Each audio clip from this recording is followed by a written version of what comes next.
The noisier, the better.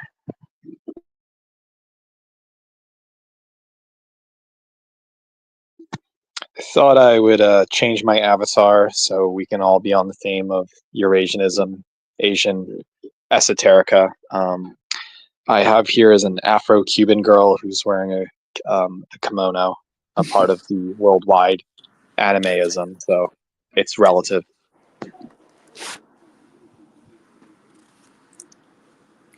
Nice. The Owl House, where it's a Disney show where, here's the thing, in the Owl House, Luce, the main character that you see, she's portrayed as a autistic Afro-Cuban gamer girl who gets transported into a different world and her boss is a older MILF witch woman who's single. And for some odd reason, they made Luce lesbian, and she falls for the emo white chick who dyes her hair pink. And so they all hate men in the show. That's all you have to know. They all hate men, except the little cute black boy who's whitewashed. And yeah, it's pretty interesting, but it's just, I think the current meme gag is all the white guys who watch the show crush on Luce, and we do not care if she's Afro-Cuban. We just like that she's a pot girl. Pretty much stated. SVA tier. Well, it just seems like a lot of boxes are being checked on there, don't you think? I don't know. I mean, I'm just subverting the opposition by making it more accessible to the opposite.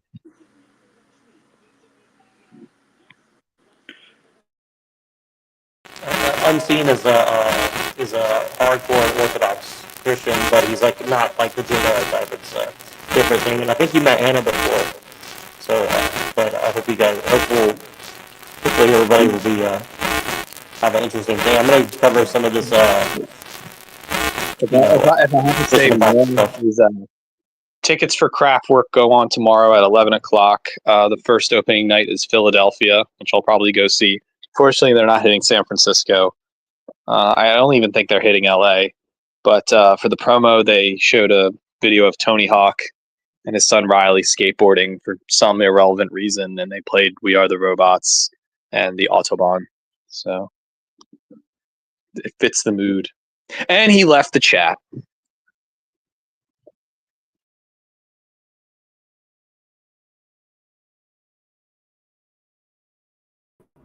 I don't think he was on purpose, though.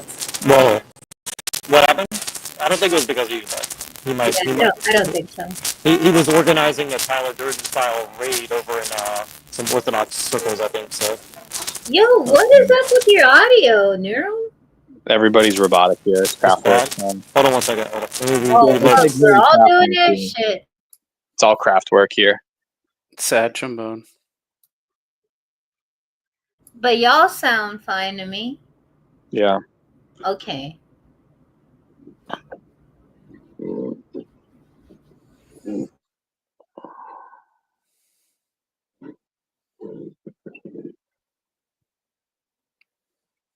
Yeah, I miss people just like entering the chat. They say something, then they leave the chat, and it's like the mood drastically changes if you take it from a virtual avatar perspective.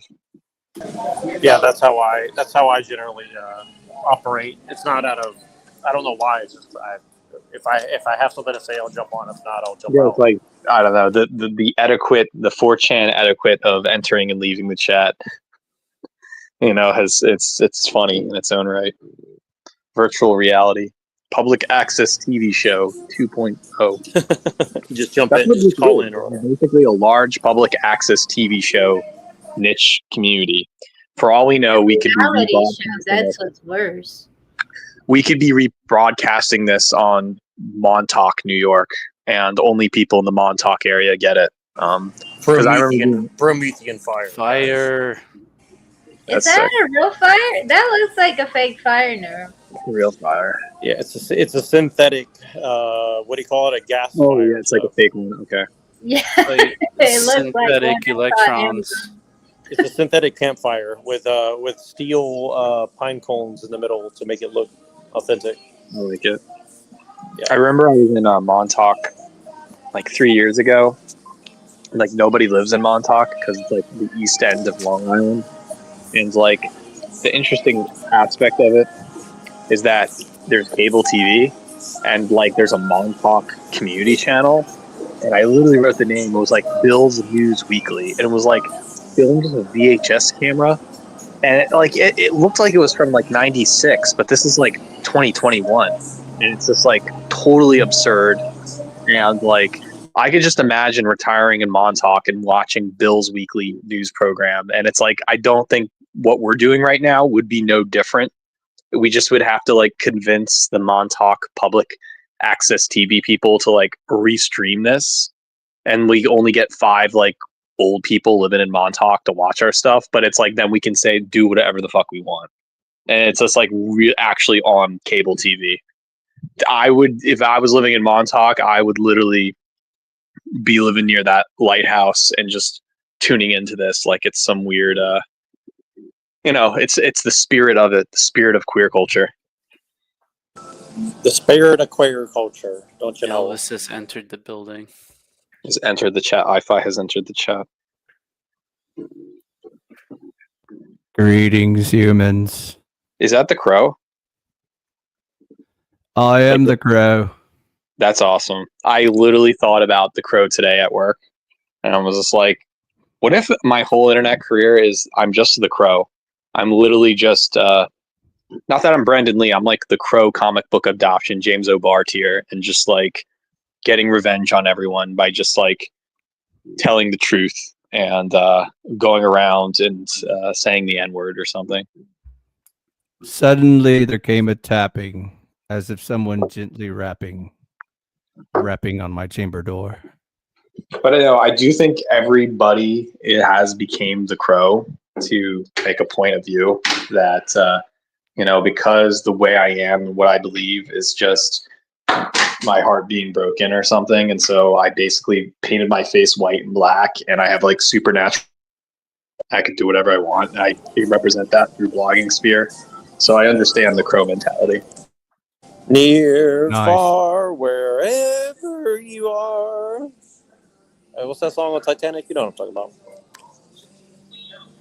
The heart will go. My heart must go on. You know what I mean. So what's up? So I'm going to cover a little bit of this Mission Impossible because I put a time limit on myself on purpose because I have 50 pages of notes. But have you guys ever seen Mission Impossible or anything? Or This dude's taking notes. Yes, I've watched it. well, actually, I cheated. I had ChatGPT write my notes for me. So, Ew. but I think it did a good job. Sad trombone. Gross. But it's okay. Like I did on purpose as an experimental thing because I wanted to see what I wanted to see if ChatGPT would actually pick up on the themes that I saw, and I think it did. So this will be a meta experiment to see how accurate ChatGPT is. So if you guys have ever seen Mission Impossible, it's like Tom Cruise, Ethan Hunt, which I think is some sort of weird. I think the name Ethan Hunt alone is like some sort of weird call out or something. But like hint. Yeah. So I think you can go through all the movies and make this case, but I'm just going to use the latest one, which is Dead Reckoning, Part 1, because there's going to be a Part 2. But basically, they have I haven't seen that. I thought you meant like the older one, where Tom Cruise. Oh yeah, you got to see the new one. The new one's pretty crazy. But, right on. I look forward to your review of it. Yeah. So this, I don't think there'll be too many spoilers per se because it actually ends like halfway through I don't fucking care about that movie. Spoil it. Come on. All right, let's do it. All right. So Ethan Hunt. I only saw like the first 2. Oh yeah, you got to see the latest one. It's really good actually. Actually, the last 2 or 3 were pretty good. But the entity. So there's an entity, a sentient AI capable of infiltrating and controlling global systems. The story begins on a Russian submarine. The entity deceives the crew electronically and gets it to blow itself up. Essentially, the AI has become rogue and basically starts like infiltrating everything, like in banks, and starts like getting people to do things for it. Essentially, it's very like neuromancer adjacent, I would say. And so Ethan and You would his have to IMF team. mention Gibson, wouldn't you? Of course, you know me. I got to. Alex Jones is coming up. Don't worry. So so they get part. So they basically get one part of the key. So there's like so they need a physical key, a 2-part key, in order to unlock this thing. But they don't even know where it is or what it is or whatever. Oh, So I did see part of this. I yeah. remember I remember watching they're going after that key or whatever. So this is crucial. So now they go to Abu Dhabi, Rome, Venice, and then Ethan uncovers the involvement of Gabriel, a ruthless operative with ties to Ethan's past and a liaison for the entity. So this operative is representing the AI's wishes, And it's essentially. like an angel of it or some shit or what? Well, I think so. And then Gabriel orchestrates devastating events, including the death of Elsa Faust and let's see. They get to the Orient Express, and the girl's like pretending to be a drug dealer or arms dealer, and then a thief. One moment. That train doesn't run anymore. Well, that's the name of this train for whatever reason, which is kind of weird. So What? Oh yeah. my god! Ah, kill me now. So it's not the train from Istanbul to Baghdad. I think so. It's something like that. It's like Train runs anymore because it's like $20,000 a ticket or something. yeah. So it's really weird. Like I don't even know what that is, but I'll have to look into it later. So I'm glad you can fill me in. It's a coach train. It was the first coach train from Europe to Asia. Oh, okay. Well, this is a very called the Orient Express because it was a way for the upper middle class European to go to experience Asia without having to get on a ship. right. So I think it is a very east to west. Yeah, sure. I'm waiting for my. Oh, hold on one second. I'm on the phone. What do you have, like Starbucks or something?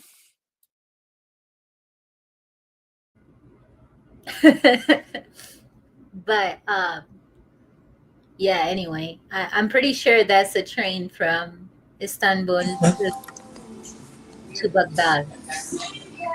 Yeah, and so I think it is like an east to west. It even started like in Paris or something. Like they had to stop. I heard about it because my mother used to read Hercule Poirot by Agatha Christie. That's how I found out about the Orient Express.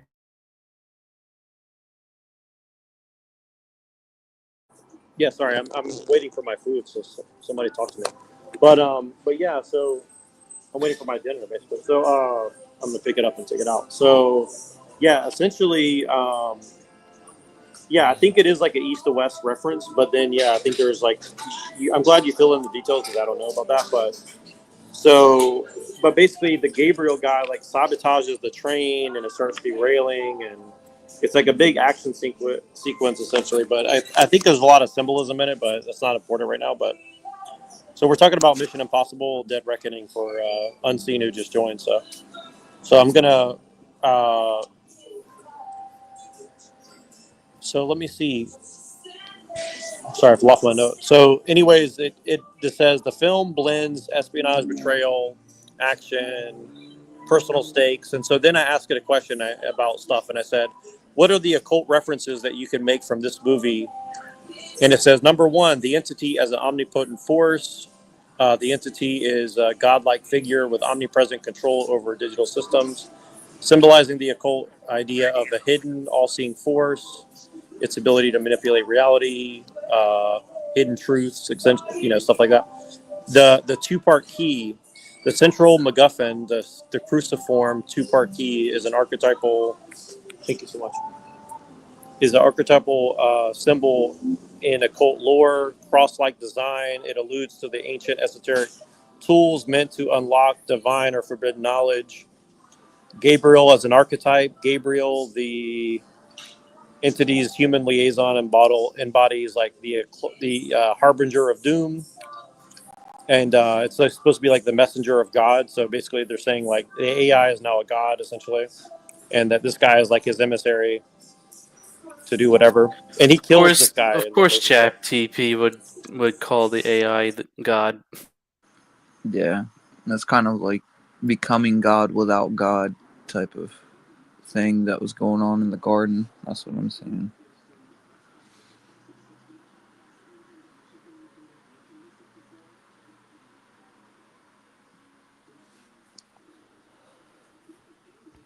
What are we talking about? Becoming God without God. I want to go back to Pill Eater's chat about everyone's is the crow. Actually, I'll turn on my camera right now. No, don't do that. I like the waifu better. Yeah, but I'm trying to stretch my camera to the settings where. Yeah, but Neuro has 50 pages of notes prepared. That would be like a big insult to just pass that over for the crow. All right. Oh man. See me? Also, we're all icons, so like read the room, dude. Hold on a second. Hold on. I was recently told to read the room because we were talking about politics, and apparently we're not allowed to talk about politics on YouTube anymore. Is it just me?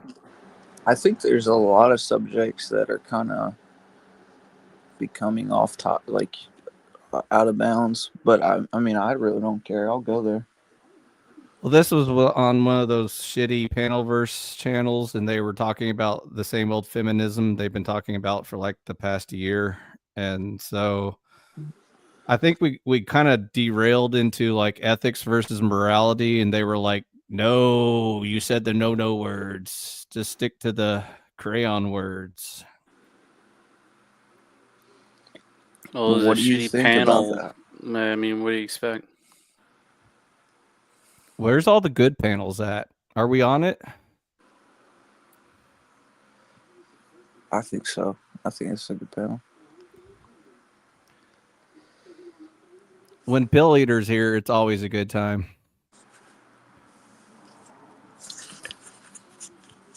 What you been up to, Reddington? Are you still a lurker, or he's getting more involved lately? I'm always a lurker. Stop lurking, bro. Can you hear me now? Jump in. I'll lurk right now. It took me forever to realize that on SteamYard you can actually put the camera the opposite way instead of seeing my face, because I used to. Oh, you can? Oh, I'll have Yeah, to figure that one out. you gotta go Whoa. more You being settings. sarcastic? No, not being sarcastic. I just figured this out. But yeah, but He's a today's boomer. lesson, it's I get that a lot. But we But have Reddington is being sarcastic, right? no, none of us are sarcastic. We're deeply Which Look, part? he listens to audio cassette tapes. Obviously, he's a boomer. So what? well, that's a part of the point, is that I got this in the mail today. It's Talk Spirit of Eden, Mark Hollis's controversial 1988 album, and the poetry is excellent. It's only 6 tracks, 42 minutes. Some of this poetry is top tier. Love it. But Can you guys hear me now? Okay, cool. Sorry, I don't know what happened. Like Yeah, you're good, Nero. my Oh, own you're thing good. kicked me out. My own We thing can hear kicked you me out. now. I kicked you out. Don't you hate it when your own channel kicks you off? yeah, I didn't know. My new avatar is basically Luce from Owl House in a Japanese kimono. She's basically an Afro-Cuban gamer girl who thinks she's Japanese. So that goes with tonight's theme and the Asiatic Eurasianism that infiltrates the panel space. I thought it was very I'm down fitting. with that. So yeah, waifu part is they make her lesbian in the show, but the Oh, target demographics is that all the white guys watching. She represents pretty much every single POC girl who has ever attended SVA. So it's quite ironic. I'm a It's like lesbian trapped in a man's body. Yeah, it's most of us, we desire loose, but we're not allowed to be sincere about it. That's the irony. I knew it. Right. Infidel. Like if you literally like write Owl House into there, it's like it's just a bunch of white guys fantasizing about how Luce is like totally perfect. And meanwhile, they're like the liberal world's like, no, she's Afro-Cuban, gamer, and a lesbian. I'm like, yeah, like that's gonna happen. Yeah, thank job, liberals. It's like we're actually gonna fall for that. So I'm gonna finish these notes so we can open up do the discussion. Mission Impossible thing. Yeah, really quick. So the train scene represents like a journey through spiritual life, etc. Like the precarious path that people are on. The submarine and the source code. The submarine is lying at the bottom of the ocean. It evokes occult imagery of hidden knowledge buried underneath the conscious brain, essentially. And retrieving it is like going into a descent into the abyss. And this element suggests an underlying narrative framework involving the themes of hidden power, sacrifice, existential questions about control and destiny, and stuff like that. So then I asked it about the dragon's egg because it mentioned the dragon's egg, and like a very quick thing. And so I was like, "What is that about?" And then it said, it says it's just kind of mentioned in passing, but in myth and occult tradition, dragons often symbolize like immense untamed power, secret knowledge. It implies that the potential for something extraordinary, potentially transformative or destructive. The egg as a creation symbol, and this reminds me of like the there's like the Orphic egg or something with like a little serpent wrapped around it. That's what I thought of. But Orphic. You know what? Do you guys know about that? The Orphic egg or whatever. Yeah, I know a little bit about it. I don't know where it comes from. Like Gnostic, right? It as a decoration in someone's house. Correct. Yep.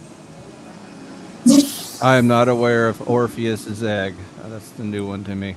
Yeah, you should definitely look it up. It's pretty important to the occult. And then it says it's the universal symbol of potential, rebirth, creation, stuff like that. And then let me see, guardianship and risk. It's also like protecting the egg and stuff like that. Occult literature. Let me see. Let's see if I got it.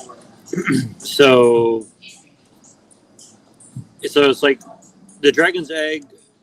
It refers to a radiological signature embedded in the buyer's key, which serves as a plot device to help Ethan Hunt and his team identify their target and a crucial mission. So I guess it's kind of weird because they have like a radiation tone to this stuff as well. And so again, I'm trying to figure out like what is all this. It's definitely like occult related. So I think that the serpent's egg would kind of relate with maybe the serpent seed, right? And the serpent seed are those who reject God, Yep. Okay. So. And then and it may and let me see. I have some more notes, but I think you're right because where I'm going with this is actually directly about that, and you'll see Ethan Hunt might be the embodiment of like Antichrist, essentially. So, which is Tom Cruise's character, by the way. So, so the cruciform key, which unlocks the potential of the AI, and it's like basically to seek dominance over. So like it's basically like about seeking dominance over chaos. So it's kind of like order and chaos, essentially. So Deification. So yes, it's like you be like gods, knowing good and evil. But it's from disobedience rather than obedience, which was the natural way to become like God. So I asked it about Crowley. I said, is there anything related to Crowley and this kind of stuff? And they said, well, the egg is often represented creation, transformation, and self-realization and hidden knowledge. And they said the cruciform key is like a cross-like shape of the key which may connect to like esoteric practices of the OTO, like sacred geometry and symbolic tools as a part of their ritual. Do as thou wilt kind of resonates with the notion of Ethan Hunt's struggle against authority and preordained systems, including the entity's godlike control of the world. That almost sounds And- like a Pythagorean idea, or however you say it. Like how they had a secret code to sort of enter into the initiation or something. I don't know. Yeah, and then it says the entity as paralleling thelemic concepts, and it says Crowley's philosophy of thelema emphasized an individual's pursuit of truth, of true will amidst a chaotic, indifferent universe. And so the entity's role as an omnipotent AI reflects the idea of a cosmic force that challenges free will by creating illusion and manipulation, a theme Crowley explored through rituals aimed at transcending such control. And then it says connections to Scientology. Basically, they, L. Ron Hubbard and Crowley were good friends, and and it says, okay, here's where it gets interesting. The L. Ron entity as Hubbard's a scam artist. well, he was a very connected scam artist, was what it was. But the entity Successful. as a very successful, yeah. The entity as a reflection of Scientology's techno-spiritual themes, the AI's absolute control mirrors the Scientological control of suppressive forces and engrams, negative influences that limit an individual's spiritual potential. The movie's focus on liberation from such force aligns with Scientology's narrative of freeing oneself from external oppression. So I was just kind of curious, like, how do you think that lines up with like versus Christianity or something like that? It completely opposes it. Have you heard of Clearwater, Florida? Hey, machine is in the back. Team Okay. in the back. Yeah. Oh, okay, good. Sorry, I couldn't. I can't. All I cults can't and look at the phone. scams oppose Christianity. So I have 6 people in the studio, and I can't. I can't leave everybody up on one. No. Just, so hold on one second. Red, if you don't mind, I'll leave you in the back for now, and then Yeah, dinner should be getting here soon, hopefully, so I'll be going AFK anyway. yeah. But I'll just leave in the back, and if you want to say something, just text me because and then I'll jump out because I'm gonna be. I only got like 30 minutes left, and I'll try to get through this really quick. But I know Machine will have something to say on the Crowley stuff or something, so I'll let him jump in. I'll just put you in the back for now. But so hey, what's up, Machine? I don't know how much The of that. police are coming for you. It's the fuzz. The hot fuzz, Simon Pegg. You know what I'm saying? Has Machine Lies heard of Clearwater, Florida? Well, I know. think so. It's a city the Scientologists took over. Oh, really? okay. That's interesting. I have a friend who lived and worked in that area, and he didn't mention that to me, but it's interesting. I should ask him about that sometime. But yeah, they were pretty successful. They're so successful, they're taking over an entire city. So eventually they may start taking over like counties and shit. Well, I think they already took over the government, but that's another story. Probably. If they were real bros, they would be like Mormons and just take over an entire state and then start, wiping out the country one state at a time. Yes. Machine, did you hear any of the stuff I said or about this about Mission Impossible storyline or anything? Yeah, I don't think so. Yeah. I'll give you a very no. brief overview to catch you up. So basically, it's like there's an AI, and they have to get like a cross-shaped key to unlock it, and it's like an omnipotent thing. It's like infecting everything, and then they have to like use the dragon's egg technology to like figure out who has the other part of the key, and they go on the Orient Express at the end of the movie, trying to like, you know, get the other part of the key and then go unlock the whatever. And I kind of asked ChatGPT about all the like occult themes, and it started saying like, you know, the dragon's egg and Crowley and stuff like that. So that's kind of what we're talking about. Yeah, the Orphic egg was mentioned. The Orient Express was mentioned. And then there was something else with regard to Crowley and L. Ron Hubbard. I don't know if it was just because of the relationship with Tom Cruise being in it or not.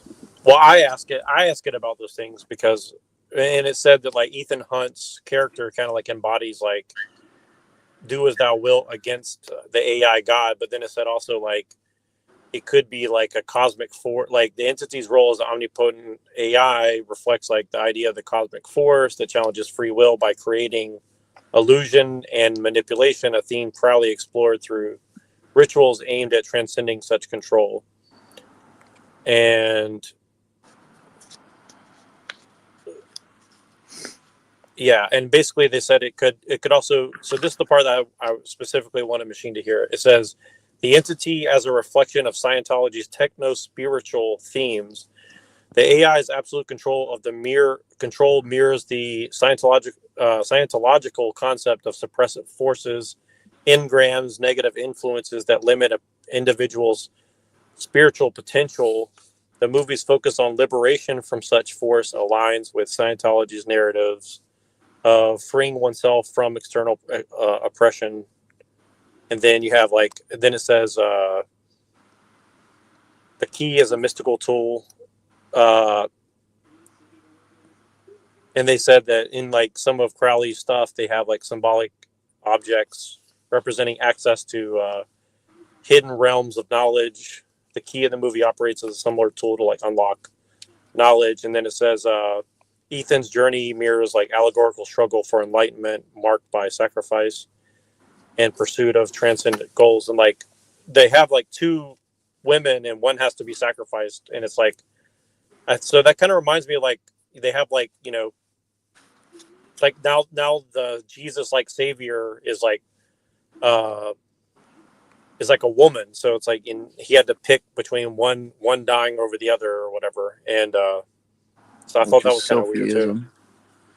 It's like a Sophism type idea there. It's just a counterfeit spirituality, it seems like, on both sides, and it's offering like a demonic spirituality to combat an already counterfeit spirituality. So I don't know.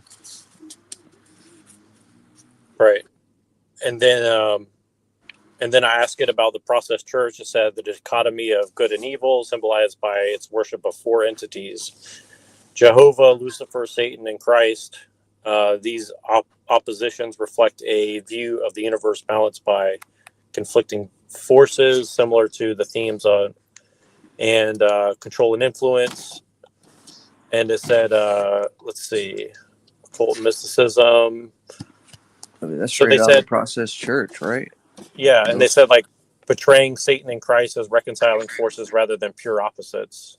So I guess Hegelian dialectical stuff, essentially, or something. I don't know. There's dualism.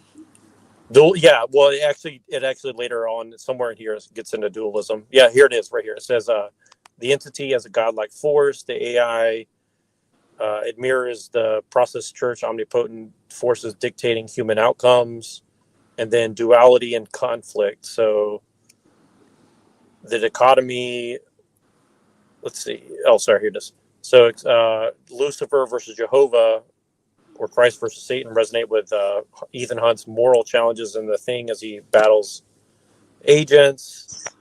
Right. So they're looking at these things like archetypes, and they're blurring the line of morality by sort of like They're having the appropriating it, crowding. right? They're appropriating the different quote unquote archetypes that they ascribe to the story, and then they appropriate it. They take it and make it their own. Mm-hmm. Right. And Yeah, and I think also, and I asked it about like Discordianism and like chaos magic, and it said like, it's kind of like the entity kind of operates as an unpredictable force, manipulating events and characters in a way that mirror the embrace of chaos central to Discordian philosophy. And it's kind of like about dismantling systems of control. And again, it just kind of just reminds me of like the Luigi guy who's like talking about utilitarian versus, virtue ethics and stuff like that. And so like now he's going and taking matters into his own hands and stuff like that. So I think that's kind of an interesting like example of kind of where the thinking goes, because he's like trying to biohack himself. He's like, I need to be like super healthy, and like the healthcare system's evil, and allopathic medicine is bad, and it is very similar to like what RFK Jr. and guys like that are talking about. So like, again, like it's just kind of interesting. Like you kind of see that like, I'm not saying that like anyone who's against allopathic stuff is like, a bad person. I definitely don't like allopathic medicine in a lot of ways. I'm just saying that like it's interesting that you notice the same themes in Scientology and Crowleyan and all this stuff is like kind of all merging into the public consciousness, via some interesting ways, I guess. I think that there's a means between the extremes there, but he took it to its like the very extreme of the idea, and you're always going to end up wrong in that way. It's just an excuse to be a beast, kind of. You're using, it's a smokescreen. You're like using the faults of whatever you're finger pointing at to justify your own beastly acts or something. Well, you reminded me of one of my favorite lines from a Avenged Sevenfold song, which I never get to talk about. So here we go, guys. That song, Backcountry, is like, he who makes a beast out of himself gets rid of the pain of being a man. And I think that that's like a very satanic fucking perspective in a way, because it's like, don't be a man and go through pain. Just be a beast and you won't have to feel anything, guys. Like, it's a very interesting introduction to a song in a way. It's like it's disassociative, really. It's not dealing with the problem.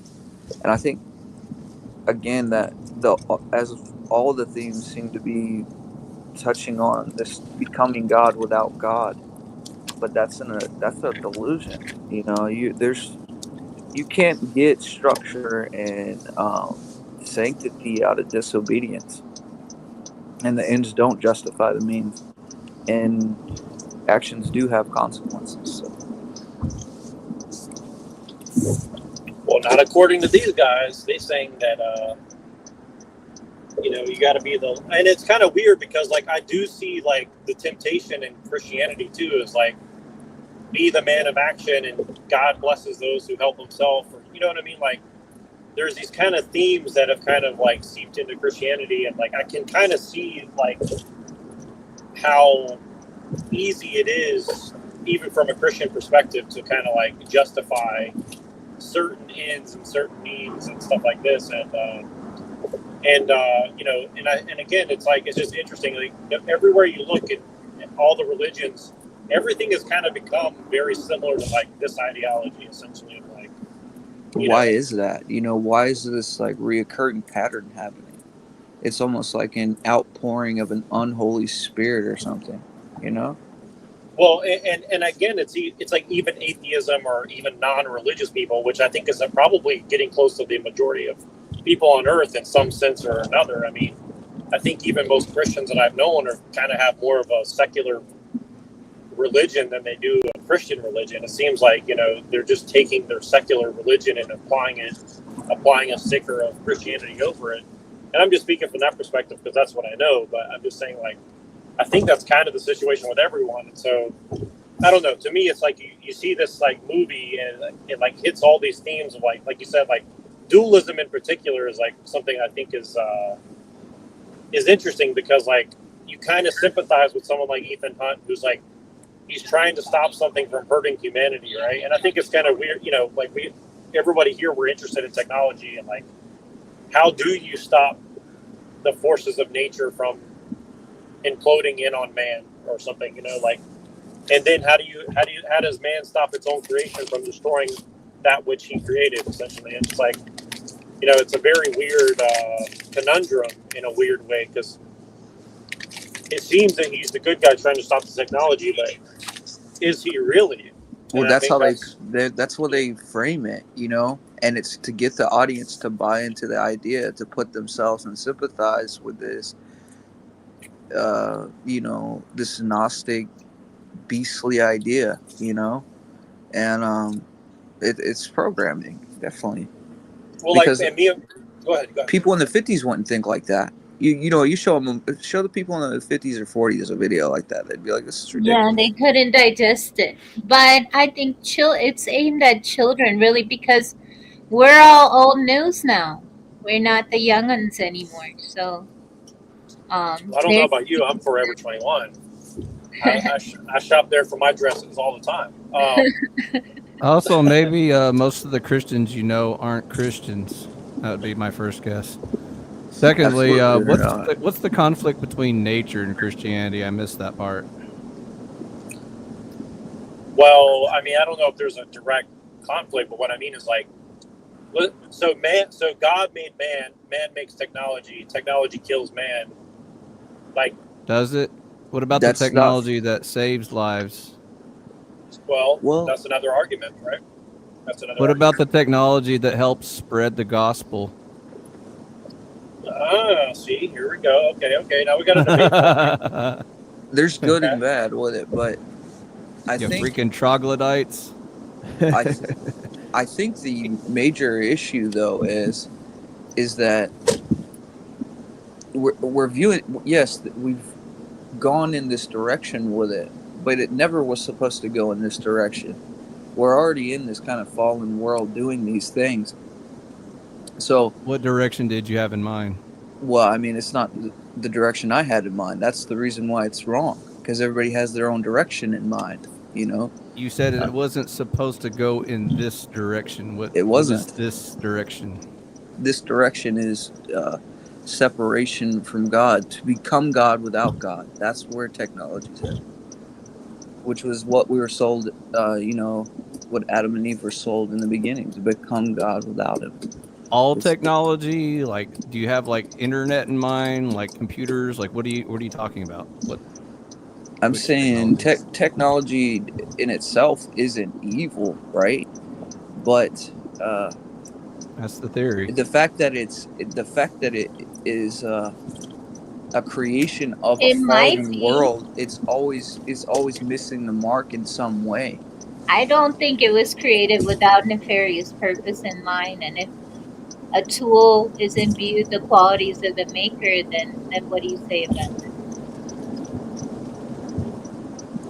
I mean technology in the sense of like what you were talking about, the internet and all that. It's definitely Why draw the line there? Following the ways of God. It's not like man didn't come up with a computer following the ways of God, did it? Think about that. Why not? Why can't a Christian use a computer? I'm not saying that a Christian can't use a computer. I'm saying in the creation process, was a man focused on God in that creation, or was he focused on how it could benefit him in this material realm? All technology theoretically benefits us. That's why we create it. We don't create shit. So you think that we don't create any, like, which one of us here has invented any technology? Like, that's I've invented all kinds of shit. I've invented a channel in which the robots do all the heavy lifting. They produce all my content for me. But even the tone's nihilistic. You know what I mean? It's like, what is it really doing for you? By the way, Unseen Warfare, I'm not sure if you're familiar with Machine Lies, but what Annapurna was touching on, some people do believe that technology is inherently evil, so just FYI. It's an elephant in the room. Yeah, Machine Lies over there is like, oh, you guys, wait till I get my turn. Get him, Machine Lies, get him. I mean, I kind of do too in a way, you know what I mean? Like, I don't think I'm on your team, Unseen Warfare. I don't think technology is inherently evil. I think it can be used for evil. I think there's some arguments that a lot of technology is doing a lot of evil, but that doesn't mean it's inherently evil? Lol, neuro. Right. So I think that, okay, just like with an axe, like you can use an axe to like go out and Chop wood or chop kill wood for your somebody. family, but then there's axe murderers. So I mean, it's how the person used the tool, you know. Exactly. So if you use computer for good stuff, then why is it inherently evil? Well, the I think the inherent evil factor is how it was created. So if it without the electromagnetic light spectrum, it wouldn't be made. And you didn't get that unless the Jesuits studied the Kabbalah, which is a Gnostic, system. So in that way, it was created out of evil and an evil practice, sorcery. So I don't know what you mean by how it was created. Like all technology was just created through, I'm saying that they creativity from use the man. electromagnetic light spectrum that was Science? discovered Yeah, from. we use science and technology all the time. Is science It's not inherently just evil? Like, science. It's not just science, though. It was specifically something that they discovered in the Kabbalah. You get what I'm saying? It's like, yeah, what is I don't. science? That's I'm the not root aware of the question to Kabbalah it. being the breakthrough gateway for inventions and technologies. I'm totally not aware of this idea. You got to look it up. It was French Jesuits that discovered it.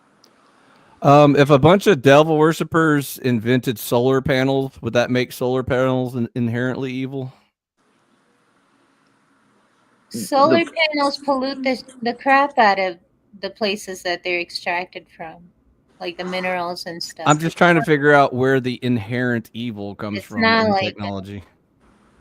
what that it rapes nature for its existence. Like you have to break apart the natural component and reorder it, So reframe are like some kind of oil way. generators more holy? Like which one's better?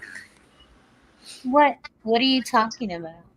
Um, most power facilities are powered off of crude oil or natural gas, stuff like that, or coal.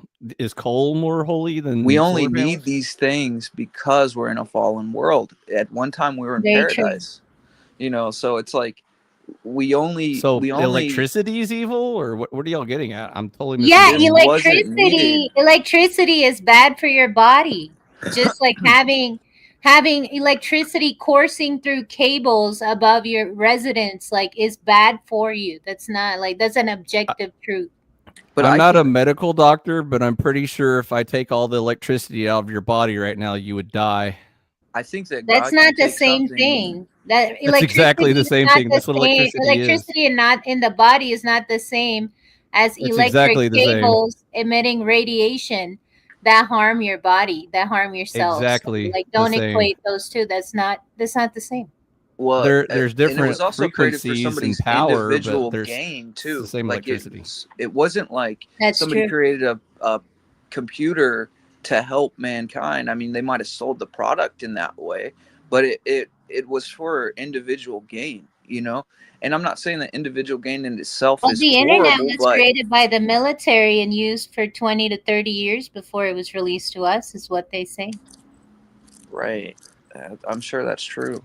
So then By what the does way, that if do you about that? And Thomas by the, Edison, what did he do to get a combustion-based electric model rolled out in the U.S. as he opposed mostly to stole other people's inventions, But but let's blame God Tesla can for take something electricity. evil and use it for good purposes. He can use it for his purposes. So I'm not saying that just because it was created for evil that God can't do good with it, or that followers of God can.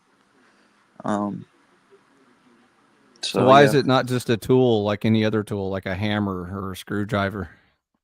Well, because a hammer and a screwdriver weren't created through Kabbalistic ideologies.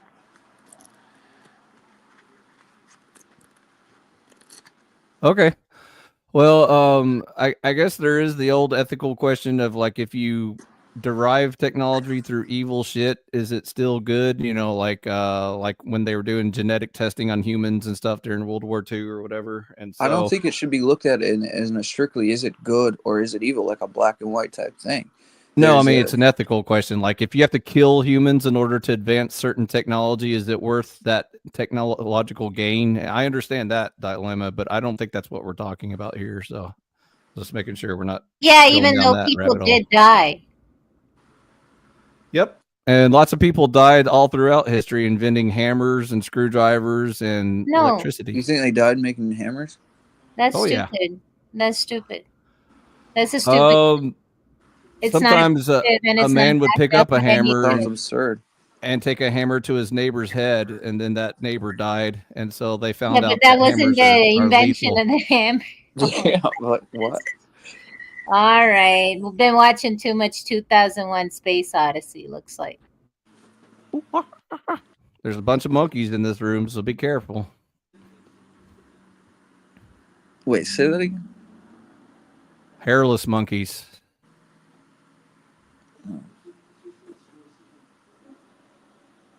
So do not you think, everyone believes in creation, so it depends on who you ask. do you believe in Darwin, the evolutionary theory? I believe that living organisms adapt to their environment, including through evolutionary processes, which are random mutations in the genetic sequence, which gives rise to sometimes new subspecies. I don't believe that God created Chihuahuas and Great Danes on the ark. I think they were wolves.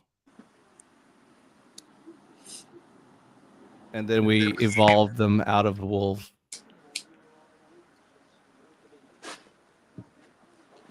I mean, adaptation is, sure, you know. But her I don't atheists think don't we like could to use the disagree with word that because we adaptation experienced because that. it sounds like it nullifies the word evolution when they're one and the same. But I don't know if adaptation is the right word sometimes because it It's almost feels. micro evolution is another word for adaptation. I don't know. I don't buy that either. I don't.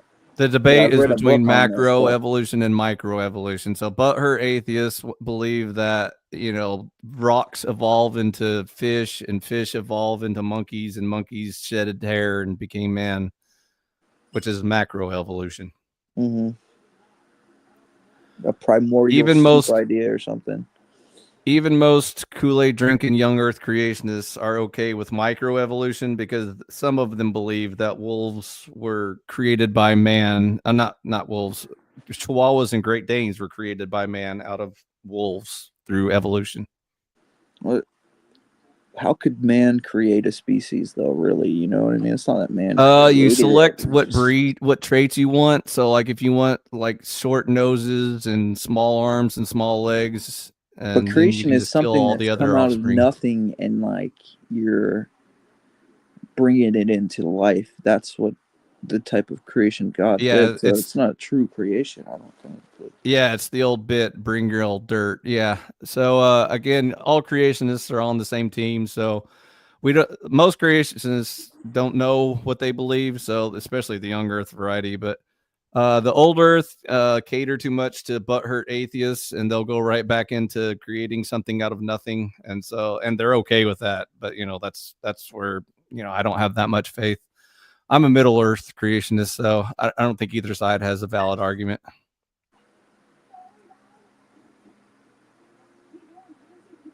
I was hoping Pill Eater and Reddington were going to jump in at some point, since I already kind of know the religious people's view.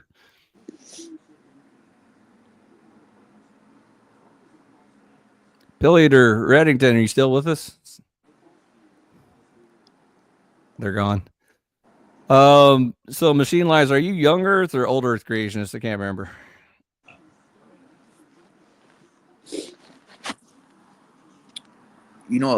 A good book. I don't know. Everybody's being quiet right Nobody's now. here. It's you and me. Warfare. Everyone else left.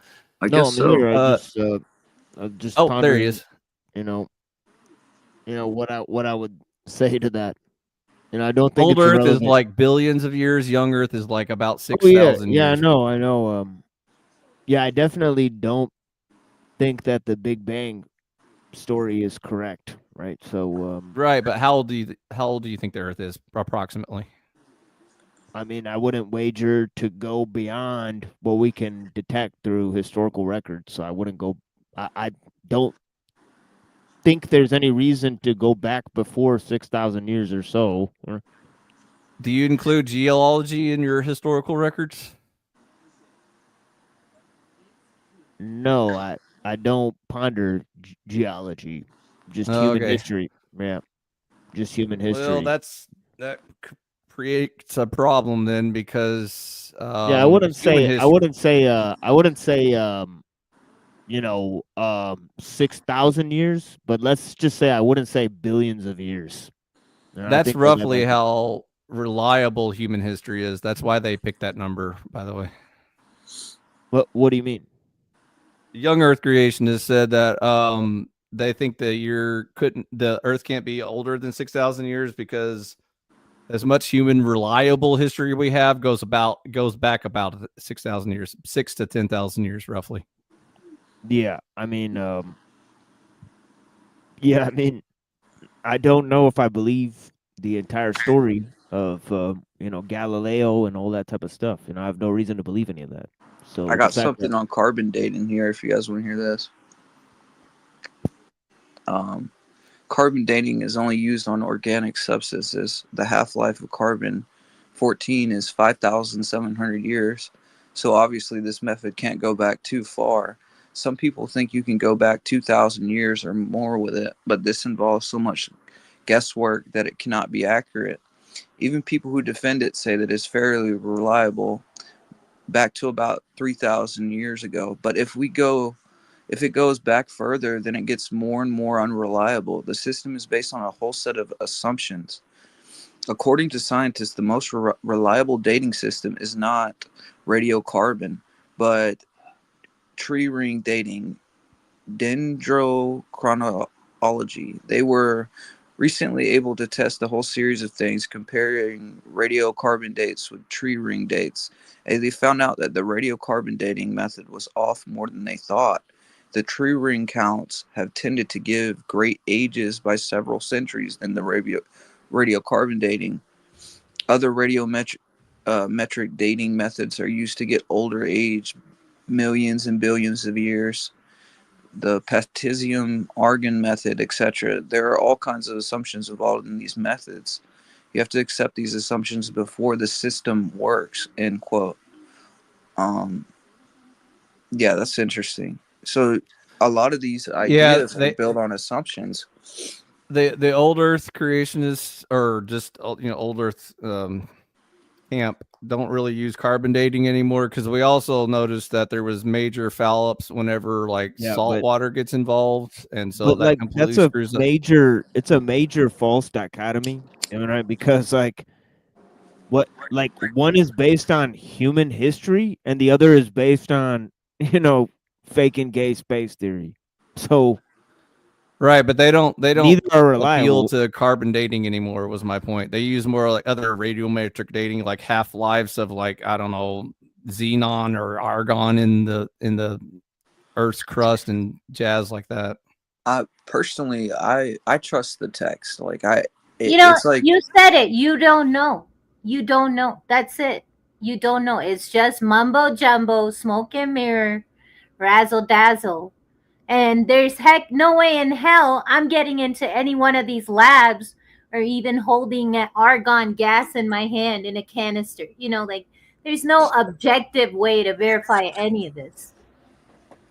I agree. I agree. And I think that we have to be more trusting with the ancient text than we are. It's kind of like these are people just like us, and we think that we're so smart that everything they say is unreliable or something. I think there's a lot of reliability in the Chinese texts, the Hebrew texts, the Hindu texts. All these texts are saying something, and those datings are probably closer to the truth than what we're going to find with these radio like carbon dating and scholars, so Well, scientists. anyways, I think Reddington is the only non-religious person on panel, and I don't know if he believes in old Earth or not, but he doesn't feel like chiming in about it. So I think we're all pretty much in roughly the same camp.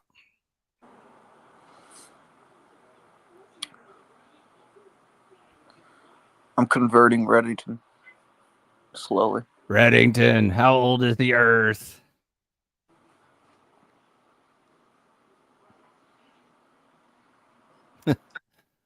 This panel's jumping. I tell you what, man.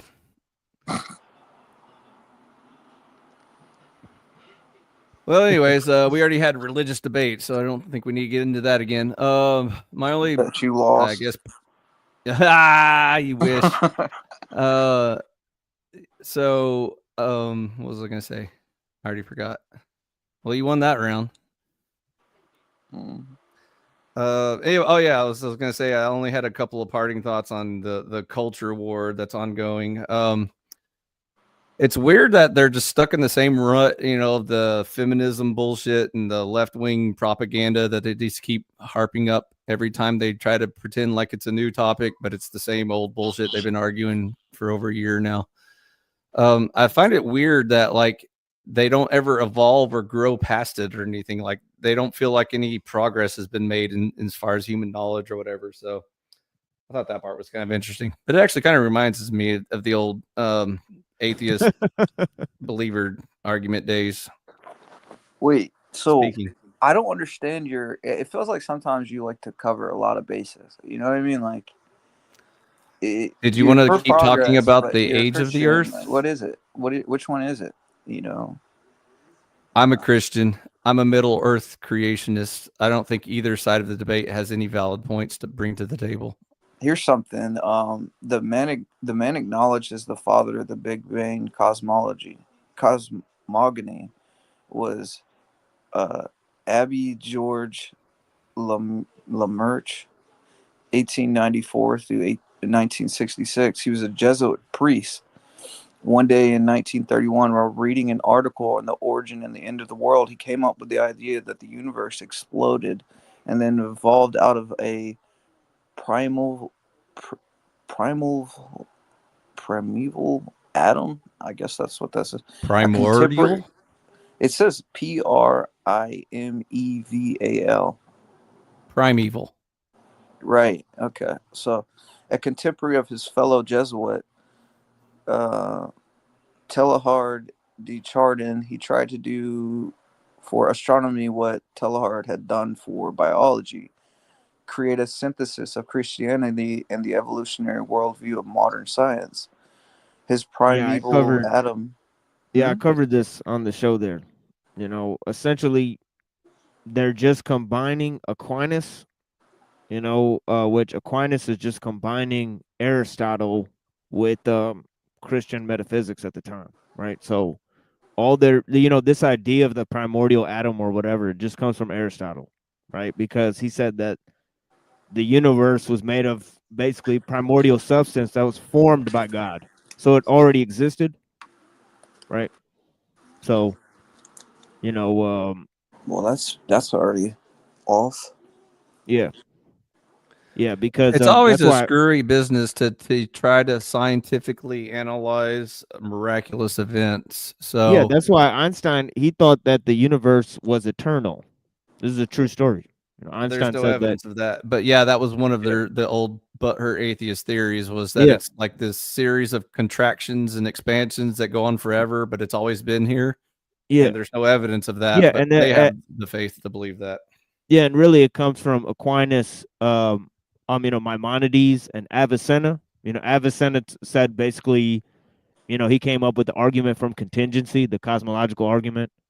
And essentially it just states that, the causal being, like, the necessary being, that exists. It's called the necessary existent. It's an entire category of existence that he said that only God belongs in, right? Essentially, this necessary existent, it could have been just the universe itself. So he wasn't trying to use it to prove God. He said it doesn't necessarily prove God, right? Also, if the universe is eternal, what causes action in it? Why isn't it at permanent equilibrium and not moving in any direction? Well, they did believe it was in permanent equilibrium because of the laws of thermodynamics. But yeah, so Newton. Right. So there would be a preceding event that caused that action. So then it's not eternal. So, Have you guys ever read Genesis, Creation, and Early Man by no. Father Seraphim Rose? No. Also, welcome Joel, pro lurker. This book is so good, dude. It's so good. Um, let me read something right here. It says, nowadays, atheist philosophers like to say that the relative size of the Earth proves man is but a speck lost in the universe. They say the Earth is so small, the universe is so big. So obviously, the universe is more important than man, and God did not make everything for man. But if you think in terms of what the fathers say, that the sun was made after the earth had already been there, then it is clear that everything was made for man. Student, in our galaxy, there are so many other suns. Do the Holy Fathers say anything about those suns? Father Seraphim, no, because they knew less about the composition of the universe than we know now, and there is simply no practical reason to speak about them, except to say that they are there, and God created them. The only place we know man lives is right here. Student, is there any conflict between the Orthodox understanding of creation of the world and the fact that there's more than one sun? No, because there's only one sun for us. But I mean, it's just like questions that people have, you know. And the student has, and he goes in detail about sort of the creation of the world from a patristic perspective, but he also um, gives the atheist arguments as they are too. It's pretty interesting. The atheists have no argument. Their latest grasping at straws is panspermia and like aliens creating shit, which then begs the question of who created the aliens and what caused the Big Bang and all that. They can't answer any of the questions, so there's Do they really no know that the debate Big left. Bang, like the whole thought, came from a Jesuit? I mean, I get what you're saying, machine, but you get what I mean? I'm I-Fi. That wasn't machine. Yeah, I know. I'm saying he said something about you know um, Okay. the idea is older. It really this um, Yeah, it the current came from most an old. reliable theory is that there was a Big Bang that preceded the creation of the universe, which is easily explained by God. But the butthurt atheists, all they have is like self-correcting math equations, but they also claim an eternal universe, which would not give rise to a Big Bang, and so they have to explain either why everything's not in equilibrium and what caused the first event and all that sort of stuff, which they can't. So that's why I said there really is no debate anymore. They tried debating a long time ago when they thought they were smart, but not No, I anymore. agree. I mean, I don't think there's really a debate there. They try to make it one, but They don't even have any credible theory to argue against. Like I said, um, pans panspermia or whatever, and abiogenesis and stuff like that is not even a serious scientific debate. It's just a sad religion. All what right, I've Joel. noticed is there's just a lot of presuppositions that go into those ideas. Like, Totally. yeah, Plus a lot of Kool-Aid drinking you have to do to even get on board with that type of thinking. So I've already got one religion. I don't need any more religions. I'm good. I can't tell if Joel's like trying to say something. You're muted, by the way, Joel. I don't know if you're trying to talk or not. We haven't heard from you yet. So. he is not trying to talk, dude. Oh, okay. Joel, you're the Never hunchback of mind. Notre Dame, bro. He's the pro lurker. I thought Reddington was the pro lurker. How many lurkers we got? That's the homie, though. He can lurk. So the boring part of this argument warfare is that even though most of us on panel believe in divine creation, the problem then arises. Like I'll just ask you real quick, warfare. You believe that God created the universe, correct? Yeah, I think he created everything.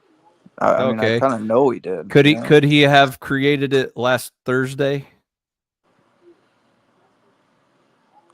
I mean, I don't really go to could haves. I mean, Is he guess he physically could have. capable of creating the I'm universe sure he's capable last of Thursday? doing everything, right? Okay. So how can you disprove someone who claims that God created the universe last Thursday? I don't know. I don't You really can't. understand the question, of being honest with you. But It's yeah, it's you sort of can. the absurdity of trying to like scientifically approach a miraculous discussion about the creation of the universe. So again, the butthurt atheists are trying to figure out how to, through scientism and physicalism, explain the origin of our universe. Whereas if most religious people kick the can over to God and say God did it, and so it sounds lazy, but if it's the right answer, then we're done with the argument. There's nothing more for us to argue or prove.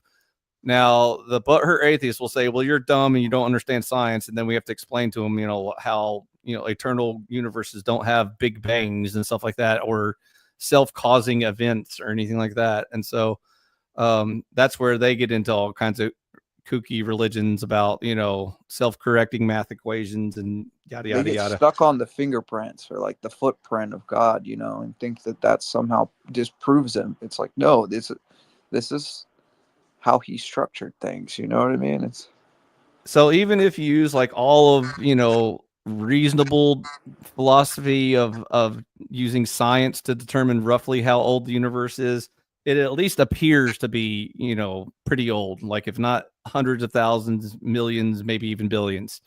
So the beauty of the Middle Earth creation is we don't care at all. Like if tomorrow we found out for 100% sure that the universe is 4 billion years old, we would have zero problem with that at all, because again, we know God created the universe. We don't know when he created it or how he created it. And so we don't sit there and bicker and argue with people about the details, like, oh, it has to be 6,000 years or God doesn't exist or something like that.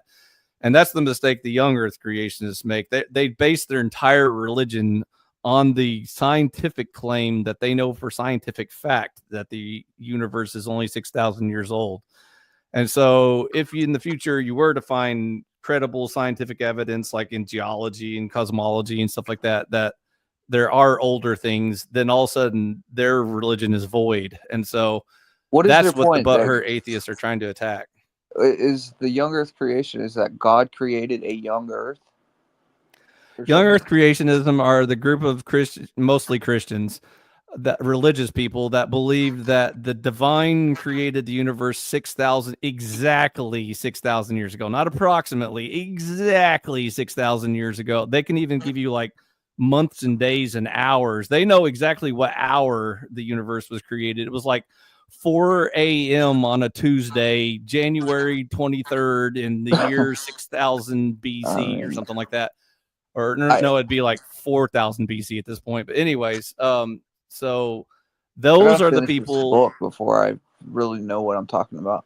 Those are the people that the old neo-atheists used to debate online, like Sam Harris and Christopher Hitchens and Richard Dawkins and all those kinds of people, because they were constant Orthodox young Earth creationists. Like I think they do. They're out there, and they probably have good arguments. I don't know. It's not just one sect that has it. There's young Earth creationist Baptists. There's young Earth creationist Catholics. It's not like one Christian group. It's like it's not even Christians. There's Muslims. There's Hindus. There's all kinds of different religions that also coincide with the belief that they know it, for scientific fact, the universe is 6,000 years old or whatever. And that's why they're called young Earth creationists. And that's the debate between the young Earth creationists and the old Earth creationists. And so there's a lot of old Earth creationists that their default answer is that they know for scientific fact that the universe is like 4 billion years old, and the Earth is 2 billion years old, or whatever the numbers are. I haven't checked lately. They always change their answer, but anyways, they have their own set of beliefs. And so those are the people that are angrily debating this topic, which, like I said, is pretty sad when you listen to them, because neither side knows. I think that really a lot of times that's missing the point. That God created the universe. We don't know how or when he did it. So get over it and move on. Yeah, it's sort of the wisdom of the world is foolishness to God. Uh, I do slightly agree with some sentiments that were shared on the panel earlier about how we can't trust science and there is no objective answer, because we can trust science and there are objective answers.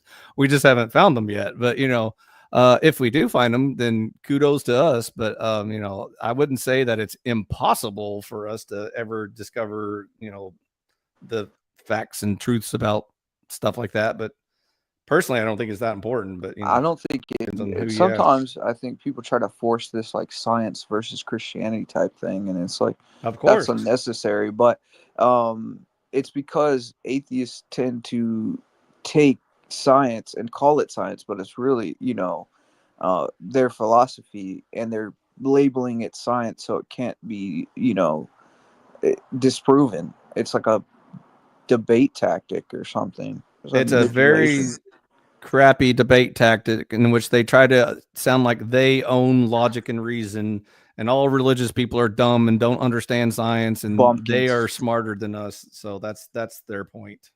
That's the only reason why they argue these things. I mean, I agree And with that's why they them. have spokespeople like Bill Nye and Black Science Man to keep on the propaganda tours to make sure that neo-atheism is the smart group and the religious people are the dumb people. I mean, I agree with them when it comes to you, but other than that, you didn't even know what a young Earth creationist is, so I mean, you're I so dumb you don't did. even know what the topic is. I mean, I kind of did. I mean, I didn't know like every detail. I mean, I've heard of it, of course. Name one thing that I've said that is wrong. I don't know. And I'm the dumb one. Gotcha. Word. Well, Joel or Reddington, if y'all don't want a piece of this, I'm gonna probably head on out because I think the other cats on here are familiar with my shtick. So I'll take that for a win. Rage quit. Yeah, you got me again, Warfare. One of these days, you're gonna convince me you're a Christian, and then I'll debate you. Oh wow. Yeah, I know. Crazy. Keep trying, dude. Work hard. Study. Go stop. Maybe you'll learn by accident from happening or something, dude. All right. Oh, Reddington's just now back. That's why. How am I still on here? I don't know, dude. You AFK'd forever. Well, whatever. I told him that the food arrived. Was it good? Oh yeah. So we were talking about how old the universe is, but we can move on to another topic if you want. It's up to you guys. It don't matter to me. I don't give a shit. I think they're both retarded. I'm a Middle Earth creationist, so I'll wait until they tire each other out and then see if there's anything worth debating. Well, you a hobbit? That's what I was thinking. There's one date to rule them all.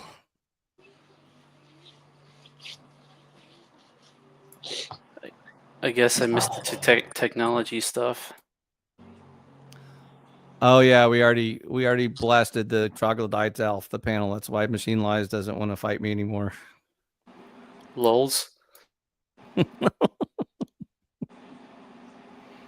Also, Joel's the pro lurker at Reddington, so he took your job. So now you have to talk. He definitely did. He says way less than I do. Word. If he says anything at all, actually, audibly. What, Joel? Yeah. Yeah.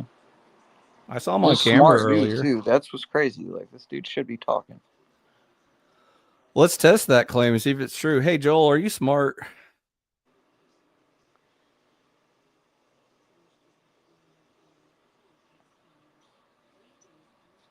Yeah. See, I told you, smart man. I think he's pleading the fifth. Silence is a virtue. Silent but deadly. Enjoy the silence. What did you think of some of that stuff I sent you, Reddington? Seriously. I think I didn't read the last two ones. Hold on a second. Don't do it, Reddington. It's a trap. Quiet Protestant. By the way, Warfare, is Joel an ortho bro too, or is that why Dude, he don't call me occasionally that, shows up? man. If you knew how disrespectful that was to a true Orthodox Christian, you would never call me that, man. It's so awful. You know, What's so like awful about it? because there are enemies, dude. There are enemies. There's world Orthodox and then there's true Orthodox, right? And the world Orthodox Okay. are like modernist Orthodox. Oh, well, they call themselves Orthodox, and we're traditional. So Okay. there's no based and bro type thing going on over here, man. It's a You little sure different. about that? Yeah, I'm positive about that. What do you mean? So, what are your thoughts on the Crucible gang? I think that I'll give him props for putting on Father Joseph Swayden, and that's about it.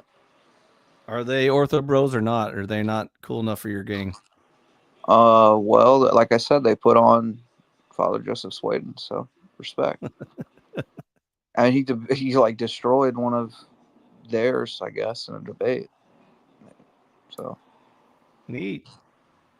Yeah, I agree with that stuff, with the pharmakia and stuff, the witchcraft. isn't that wild, man? It's it all seems to tie together, whether whichever way you want to come from it, which angle you want to come from. You If know, you have if go you ahead. have ISIS, well, I guess I shouldn't quote that.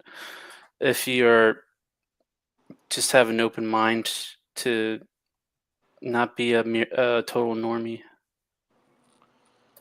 You know, what I think is interesting, right, about the pharmakia topic is that a lot of people see the word sorcery in the scriptures and they think it's talking about, like witches or something. And it is to a certain degree, but they have this like kind of mythical interpretation of that. But really, what it's talking about is straight drug dealers, dude. you know, like Yeah, like drug dealers in biblical times that use drugs to manipulate people to get what they wanted done, or for religious rights, like you know, at the in the Temple of Artemis in Greece, they would use weed as an incense to burn to the pagan gods in the old Temple of Artemis. but from like that one video I was watching, the guy was saying how they can break down elements to reconstitute them into like potion, uh, like medicine or whatever. And he was saying that you can get DMT from acacia tree. Whether that's true or not, I don't know. But Joel, from what Father Joseph says, is that Andrew lost a lot of followers after that debate, and people were not happy with him over that. But I think Andrew doesn't care, and I think there's another debate being set up. So let's. That's why I say I'm not quick to like denounce that dude because he did do something pretty dope in that. Yeah, that's fair. That's fair.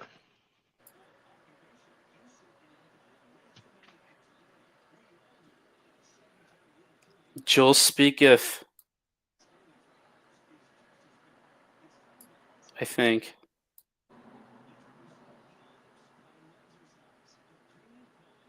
We've been blessed. Finally, I think this is the first time. You never heard him talk. I see him. Yeah, he'll come on TML stream and he show his face on camera and stuff. Dude's the homie, man. He's put those WO dudes on blast, man. He's really got them shook. Like that Death to Compromise channel is crazy. Yeah. I guess I5 pieced out. Get him out of here.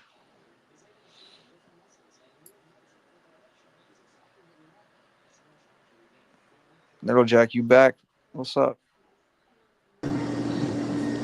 In spirit, I am.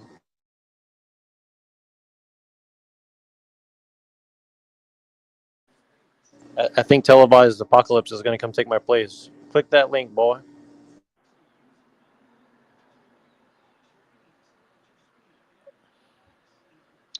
Old Trippy Sippy himself.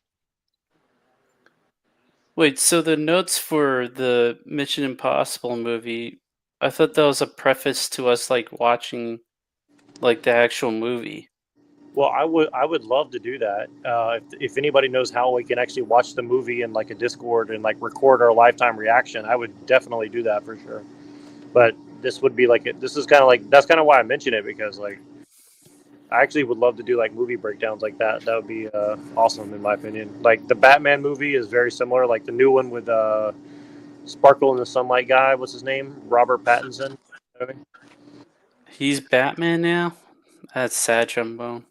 Well, they did like a direct Tucker Carlson reference in that movie, so it's very like interesting. Lols? Yeah, like the Riddler was like literally like a young Tucker Carlson, and they made it obvious too. Like it wasn't like just in, it was like very heavily insinuated that Tucker Carlson is the Riddler essentially.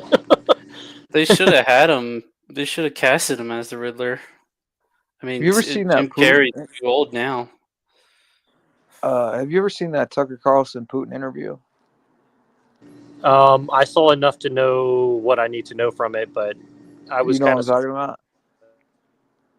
It's like Putin's talk about like a pipeline get bombed or something, right? I don't know if the content. I Nord think 2. that was basically it. But and he goes, "That wasn't us. That was you. That was you." Basically saying like Tucker Carlson's CIA, you know? I mean, that's not far off. he Well, might be they have above. journalists, you know. He might be above Mossad. Mm. Putin or Carlson? But either one. That's an Alex Jones reference. He said, "I got the word from above Mossad." That's what Adam Green always likes to play and stuff. I don't know. I think most of these, I mean, everybody knows it, I guess, that these, Kosher conservative, as he likes to call it. oh, oh, that's crazy. It's not wrong, though, man.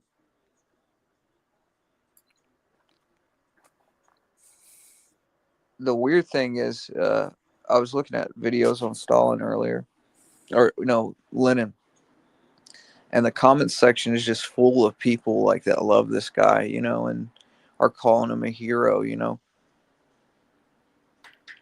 It's the weirdest, strangest thing. And I was listening to one of his speeches, and you could tell he was using like this anti-Semitic narrative against the czarists, you know, and rallying the people behind this idea that they're, you know, oppressing them. And then he takes over and just like oppresses everybody that's like worse than imaginable.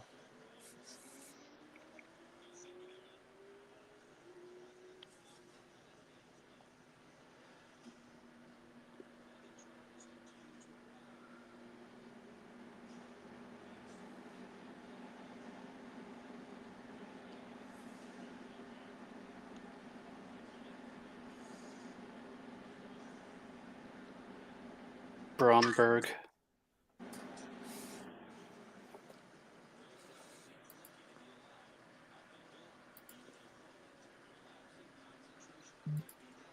Ooh.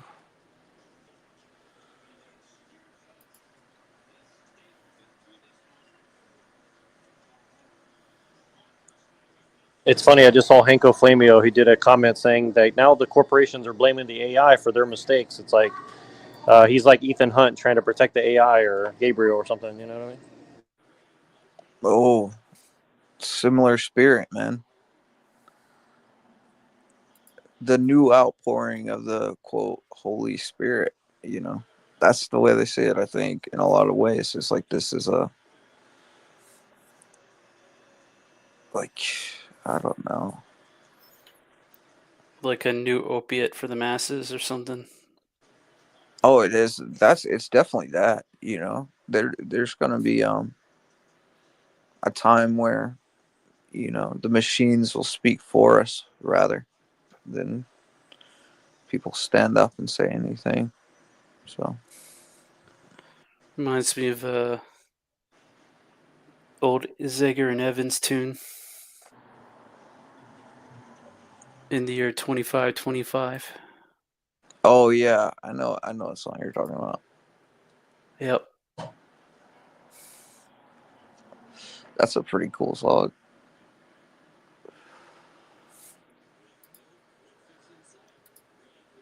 Probably post it in Discord.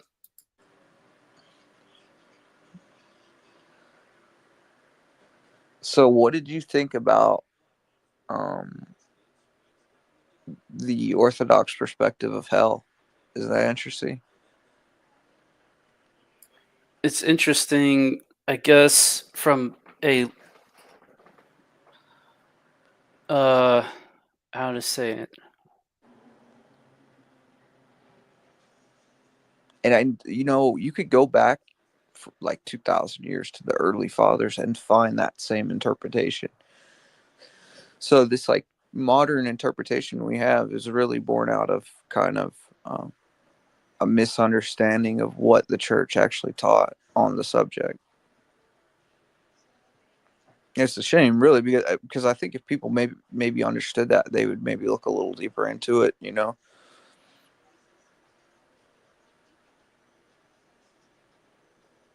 Because personally, I think that Christ and the saints have been kind of given a bad name, especially in our time. Like, it's just not really understood what they were talking about. And it's been attacked so much that people instantly go for the attack. Like, they're already on the defense when you bring it up, you know? It's like instilled, kind of. Like it's interesting from being as a ex-Christian. It's interesting because I grew up in the subversion of that.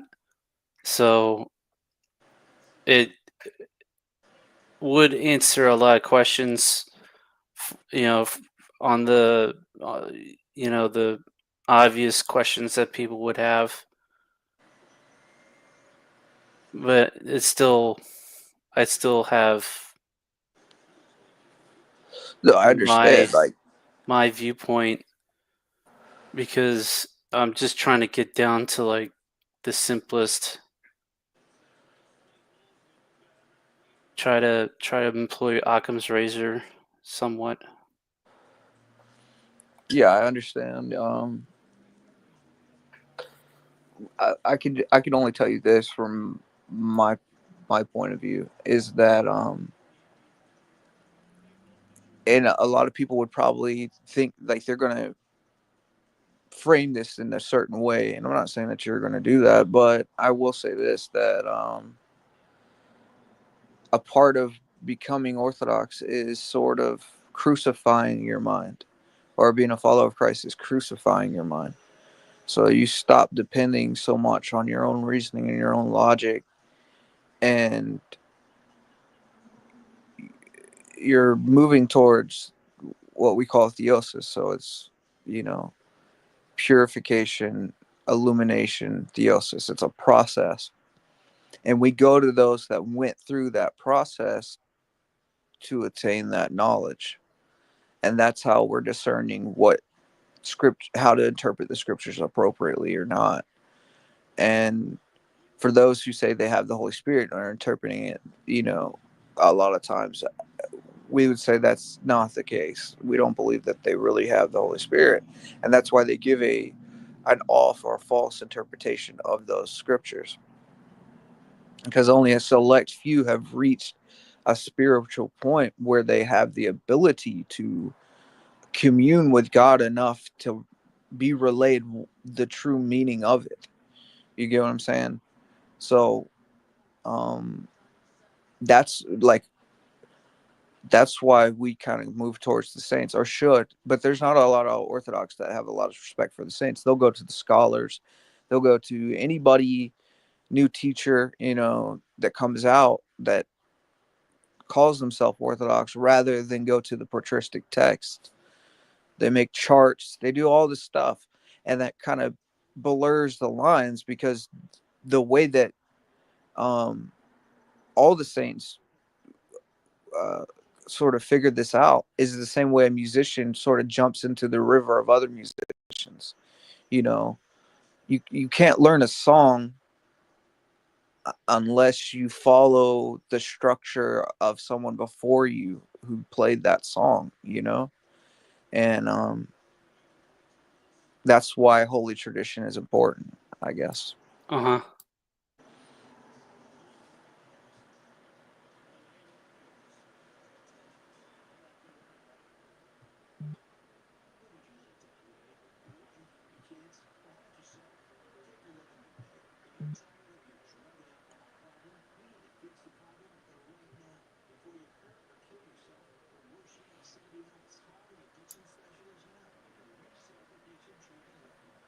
Like, I look at it the same as way as I look at like studying someone like Lao Tzu, you know. So it's like, why do we respect Lao Tzu's asceticism, but we don't respect somebody like Saint Anthony of Egypt? You get what I'm saying? Well, I'd assume part of it would be because no one's heard, not too many people have heard of them. Well, I think that, well, I mean, there are a lot, don't get like, there are a lot, but But you're maybe that's right that just a lot projection on my more point. yeah, because he's the very first monk or monastic, the father of monks kind of in Christian history. Like, he went out into the desert, which was him following the ways of Christ, going out in the desert for 40 days and 40 nights. But he started you know, a small monastic community out there. And if you read his writing, it's very similar to almost like a Lao Tzu, you know? There's this renouncing of material goods. There's um, fasting and prayer and the knowledge that comes from that, like the wisdom he acquired. You can see it in the words. You can see that this isn't just the everyday man. Like, he has gone to spiritual feats that others just would have collapsed under that. And it's unbelievable stuff. Like, for example, he got to a point where there would be a crow that delivered him and St. Paul of Thebes bread to eat every day. So they didn't they the only food that they would eat was being delivered to him by a bird. And that sounds absurd, right? Like, it sounds unbelievable. But um the idea behind it is, if man reaches a point of theosis, which is a state higher than the state that Adam and Eve were in when in the garden, the animals themselves will react as if the man was before the fall. You get what I mean? Like,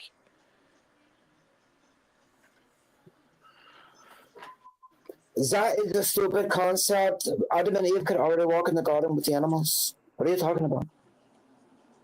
Adam and Eve, when they were in the garden before the fall, the animals wouldn't attack them.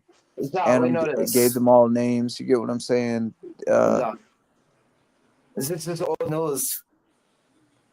You said what? This is old news. We know this, yeah. What about the old news?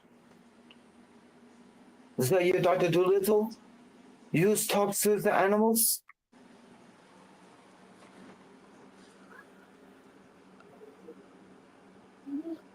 Well, if you're coming at it like that, I mean, what can I say? There's a reason why they put Aquaman talking to the fishes, yeah. It's because we could talk to animals. So don't you know all the furries walking around?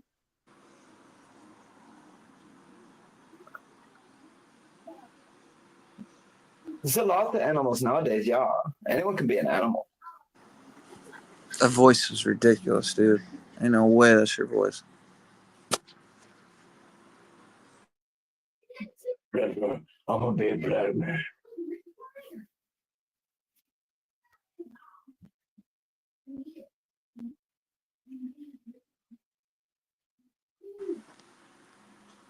Briggs, tell me the truth. Do you think that was annoying? Like, just kind of what I'm talking about? Is that annoying? Who, Gate off here? No, like just what I'm talking about. No, I wanted to hear more. Oh, okay. I'm just making sure.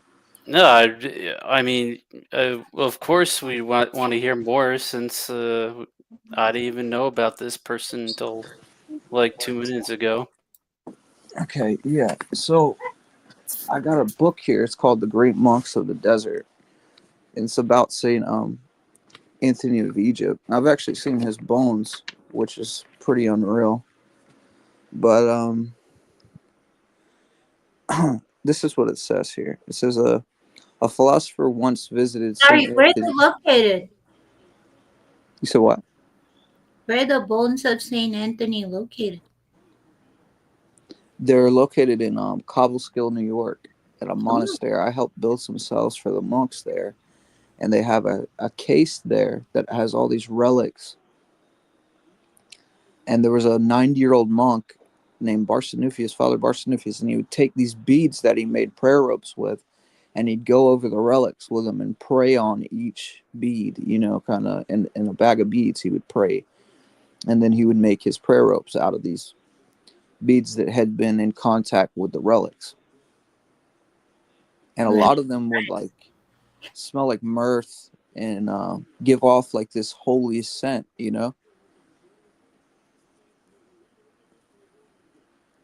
because of being in contact, not because they were perfumed, but because they were.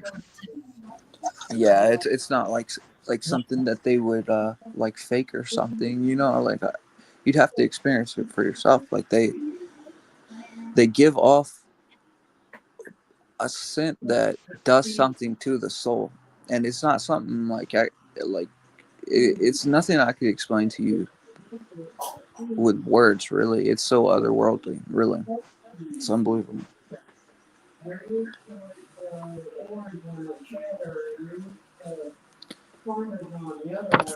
But I'll read this little Going. thing. Yeah, keep going. Yeah, okay. A philosopher once visited St. Anthony in the desert. We had already spent several years as a hermit monk. The philosopher looked at Anthony's solitary surroundings and primitive dwelling, and a question occurred to his philosophical mind. How can you stand to be alone and so isolated without the company of books to read? The saint replied, My book, O philosopher, is the nature of created things, and is there where I wish to read the words of God. And he pointed to the vast mountain wilderness surrounding him. To most people, the philosopher's question seems natural enough. Few of us could or want to be alone for a long time without something to keep us busy. But Anthony, even from his childhood, was an unusual sort of person. Hold on one second.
Say something instead of playing those sounds, Remington. Well, we're kind of on standby mode right now. Unseen is attending to something, I guess.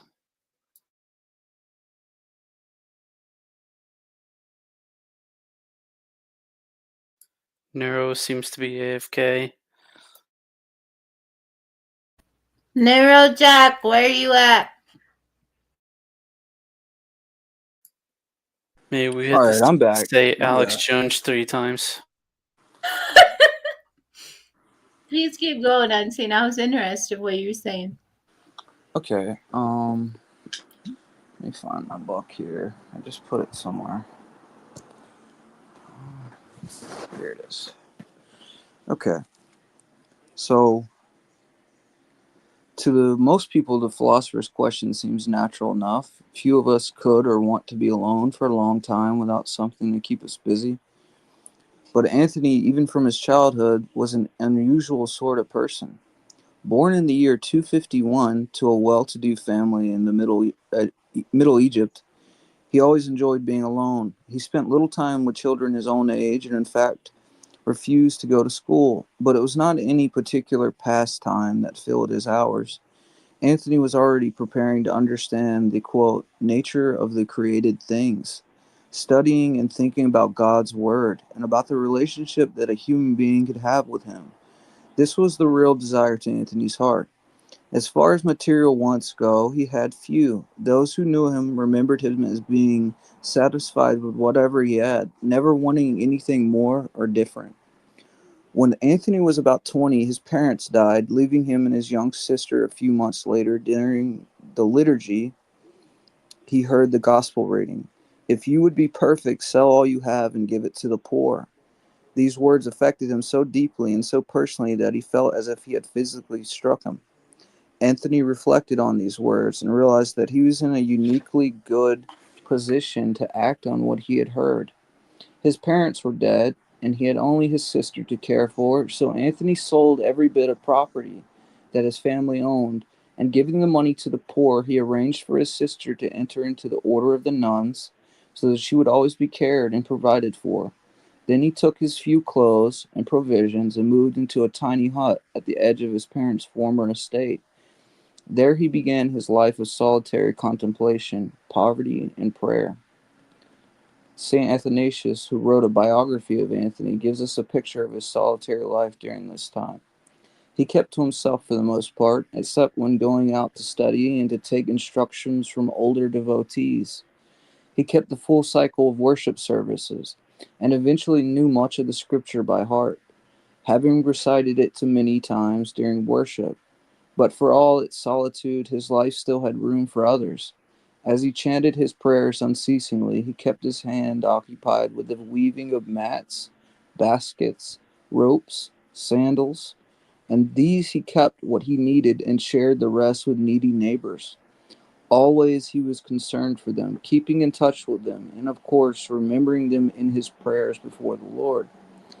There's another way in which Anthony was not alone, a much more menacing one. For all the things that have been written about saints' lives, we know that experience one truth. The closer a person tries to come to God and to the life he wants for us, the harder the devil tries to attack and defeat that person. If one mode of attack doesn't work, the devil will try another. During the long, arduous days of his new life alone, Anthony had learned to discipline his mind and thoughts so that demonic temptation no longer had a place to enter. He had left the small hut in which he had been staying and were living in a tiny cave which had been used as a tomb. Here a friend found him one day, unconscious, very nearly dead, his body battered and weak. The demons, unable to attack him from the inner workings of the mind, had assaulted him from the outside. Anthony's friend carried him to a nearby church to recover, but as soon as he could speak again, Anthony insisted on returning to the tomb to confront the powers of darkness against him. This was the way he had chosen, the painful way of constantly saying no to evil. He would see it through. In the terrible struggle that followed in the tomb, Anthony's body and senses were tested almost beyond endurance. But suddenly, in the midst of it all, a beam of warm light began to shine down on him. Just as suddenly the demons were gone and the pain in his body ceased. Anthony knew that divine help had come, and he breathed more freely. Looking at the vision of light, he asked, "Where were you? Why didn't you come at the beginning to relieve me of this awful pain?"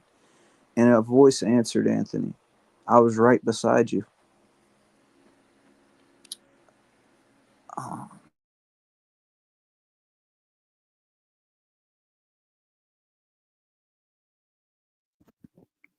Oh, that was so touching. Oh, someone pass me a tissue. yeah, okay. Yeah, that was touching, dude. You're tripping. Unhuman mutation. Anyways, uh,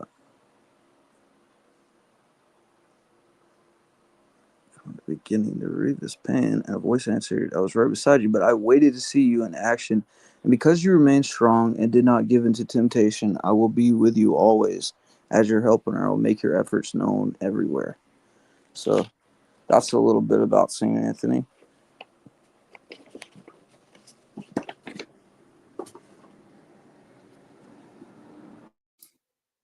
Hmm.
Okay, so the point of the story was what?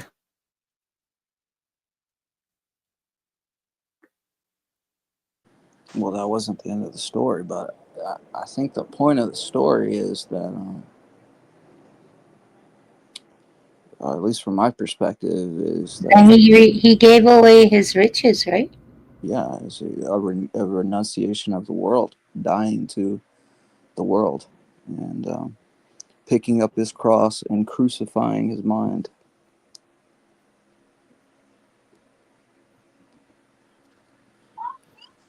It's okay. All humans know you're supposed to do this to get closer to Christ. I'm confused. What do you mean? All Christians should know that. Well, I mean, you could know that, right? I mean, even the demons believe and tremble, but knowing and doing are two different things. That's right. Not a damn one of us do it. There you go. We're all hypocrites.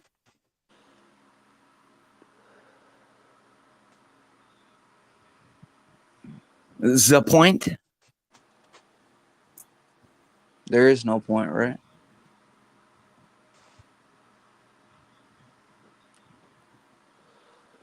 An atheist would disagree with you.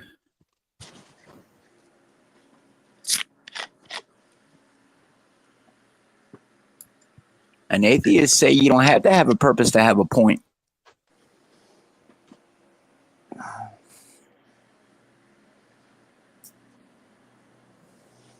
Yeah, they say a lot of things. I don't know. They also say that the world is a ball, y'all. Just like a Discordian thing or something. Is that what's going on here?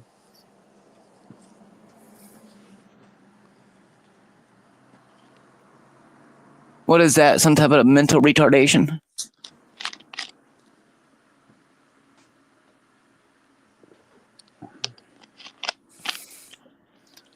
I don't know. I was invited here, and I don't think Nerdo Jack needs my services.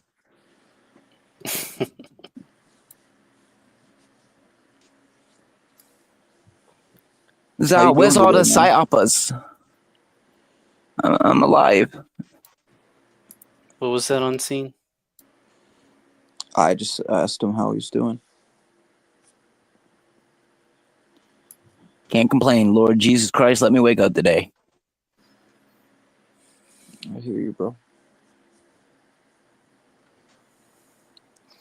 As long as you don't have any dizzy spells, you should be good.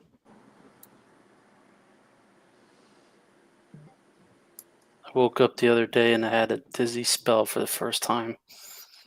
It lasted for about a minute. It's funny because I actually had a very quick sleep paralysis attack like 2 days ago, and I haven't had one in a good long time, and pretty distressful because me and my son were taking a nap or whatever, and it was one of the really strong ones, and it hit real quick, and luckily I was able to catch myself mentally and fight my way out of it, but that one was pretty stressful. I haven't had one in probably about 8 or 9 months, but fucking shit's rough. Them demons, boy, them demons. The weird thing was, I guess it's because it was physical, so like I was awake and then I got out of bed and then it hit me, so the movement set it off. Damn, you don't think you getting vertigo, do you? I don't think it was severe vertigo. Wasn't spinning fast. It was just enough to get me to have to hold on to something. Your blood pressure okay? You might need to get your blood pressure checked. Usually it's good, but I don't really check it often, so. Yeah, you might want to get it checked. They told me that my dizzy spells were usually related to my blood pressure. Huh. Do breathing exercises. I'm like, yeah, I breathe enough that it doesn't really do anything. So. Breathe in the nanos. Hey, I had a experience with sleep paralysis once, right? And what happened was I wake up in the middle of it, and I swear on everything, it was like a spirit, like a cougar or something, man, like a spirit lion or something, and it was like eating my back, like it was on my back, and I could feel this thing like biting my shoulder, and I can't move, I'm completely like paralyzed, and I'm trying to like wake myself up. And I looked into it at that time, and I read something about like REM sleep, where like you're half awake and half dreaming. So the dream, your mind perceives the dream as being reality. And I was like, that's probably a possibility. That's what I thought it was.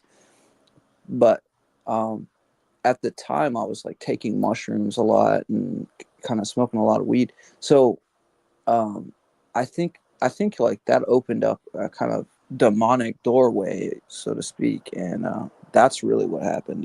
What I think that the psych doctors got that kind of wrong, the REM theory. It's also like even if that were, it's not one size fits all kind of deal. And also, I mean, there's so many different factors that could be at play. And then there's the way to look at it, like someone who's standing inside the middle of the merry-go-round is gonna say, "Oh, you're moving," but the person on the merry-go-round says, "No, you're moving." So like, it's I get what you're saying. Like the person experiencing it is going to view it as more real than someone who's on the outside looking in, and that's true.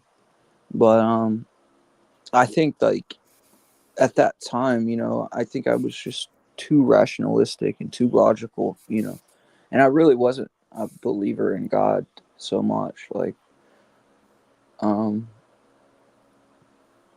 so I did interpret it as REM, like this REM type thing. the crazy thing would be if you had actual scars or something from it. Well, I did. Like, what ended up happening was, in this spot, it was like, um, it, like, it, like the area where whatever the spiritual thing was biting me at, it fucked up my shoulder a little bit, like, and left something there. You know what I mean? So, Oh snap! um, See, like the REM thing wouldn't account for that. exactly. But I mean, maybe they would say that, Like a uh, psychosomatic reaction or something. Your right, body, yeah, right, that they the can go that route. so they could explain it that way. But just like from what I've read, especially like on that pharmakia topic, right? It makes me lean more to this being some evil entity, because when I was experiencing it, I wasn't dreaming. You know what I mean? Like, I was awake. I could see this thing and couldn't move. And it had red eyes, and it was like dark, dude. It was like a really dark thing, man. Um, Terrifying. Like I had sometime last year, I think. I wouldn't say it was sleep paralysis because I don't think I was like stuck or anything, but I was like sort of in a trance, like sort of asleep, but not. So I was looking around the room and there was two like black entities just like staring at me. They're kind of almost 2D looking, but they had red eyes. They were just staring at me. I wasn't even scared or anything. I was like, well, that's weird. Didn't last long. So what was going on at that time, though? Like, what were you like? You know, do you think you opened up something like a door or something? I don't know. I mean, I think I fell asleep. I was watching some live stream. I fell asleep, and I think the live stream ended. And sometime after that, I woke up to this like half wake, half sleep state, like a trance or something. It sounds similar. Like, it sounds similar to what I'm talking about. But I haven't consumed any illicit drugs in my life. Well, here's something. Now, Not you even could, marijuana. not even marijuana. Yeah, you could say No. like I had for a while I was prescribed Adderall, but I never abused it, and but at the same time the effects were lining up with with how people say that they get negative voices starting to increase when they take drugs, especially anything that's related to meth, and Adderall is basically meth, so Yeah. there was an increase in negative voices, not audible, just in my head. So mental voices that when I really analyze it, I'm like, that's not me. So What is that? You know, and if you it's notice in that some kind of story, phenomenon. if you notice in the story of Saint Anthony, he had gotten to a point where these things couldn't attack him mentally. You know, so they attacked him physically. I think that's where they've got me, because my experiences with sleep paralysis started when I was 9 years old, very religious and whatnot. And mine started by putting a Bible underneath my pillow when I went to sleep. But I can definitely say that they don't. They. I want to say they attack me probably mentally more. You know, oh, you're a worthless piece of shit. You deserve to die. Nobody loves you. No one cares about you. That kind of stuff. But I would definitely say they gave up. You know, physically attacking me a long time ago, because when that happened to me, you know, I went to church all the time. I was in the choir. You know, every Wednesday went to church, every Sunday, wasn't allowed to, you know, watch bad movies, play bad video games, wasn't allowed to, you know, basically, I was in a very strict, Christian household at that time, and decided to put a Bible underneath my pillow one night. And it's the same Bible I have now, and you know, one second I was apparently laying there trying to sleep, and the next thing you know, I'm floating above my bed. I'm not able to move. I'm not able to breathe, and the only thing I could muster in my mind was, "In the name of Jesus Christ, let me go." Inside my head, and in that instant, I was able to move. I was able to breathe, and probably since then, including the one I just had a few days ago, I've probably had about 30 sleep paralysis attacks since then, and I'm 30 years old now, so they would be frequent here and there, especially when bad things in my life seem to happen, when someone close to me would die or something bad would happen. But that's the first one I've had in a while that actually kind of shook me, because I could tell it was starting. It was like I was halfway asleep and awake, and I could tell it was starting. And my legs, when it starts, I think it also has to do with my diabetes too, because my diabetes is pretty bad. But I could feel like my legs were like phasing through the bed, or reality. It was like as if my legs just didn't exist anymore. And then I could see the light coming through the window, and then I had to mentally get out of it. I was just like, dude, like, I'm literally taking a nap with my child. I'm not going to die right here. And, usually I can mentally get myself out of them. It exhausts you when you get yourself out of these attacks. You're physically exhausted. If I had to describe Yep. what a Dementor feels like in Harry Potter, that's probably exactly what it feels like. You just, because in reality for you, especially for me, I'm not able to breathe during these attacks. So I literally feel like I'm going, even though I might not be, because people claim, well, you seem normal during the attacks, because I've had people witness them. I've had people literally full on smack the fuck out of me in my face to get me out of them and not work. So, it's a scary thing, and I've tried to get it medically looked at, but I can tell you, once you start talking about your religious aspects at doctors, they tend to just automatically consider you crazy and try to put you on head pills, and I refuse to be put on head pills. So once you tell them, well, what's your first experience? I don't know, demons attacked me because I put a Bible underneath my pillow. Oh, he's just crazy. Here's some pills. Because people don't want to admit that there's a such thing as demonic possession in the medical field. So everything mental health illness. So The this is irony something. is, Go go ahead. ahead. Go ahead, Reddy. You first. The irony is that there's several cases where schizophrenics would have the voices tell them that the pills are poisoning them. So it's kind of ironic. So this is what I was told, right? So I'm Orthodox. I don't know if you know that, but I am. So I went to an Orthodox church, and I was having similar attacks, and I was having like my cabinets kind of open and close, and I'd hear like footsteps going up like my stairs at one time, and I lived on a house that was built on top of the town's hanging tree. Okay, and Sheesh. yeah, and you said what? No, Yeah, I cussed. I'm sorry, but that's crazy. So, were you getting visitations from these like trapped entities, or what? Was it just straight up demons? it was straight demons, because at this time too, like I was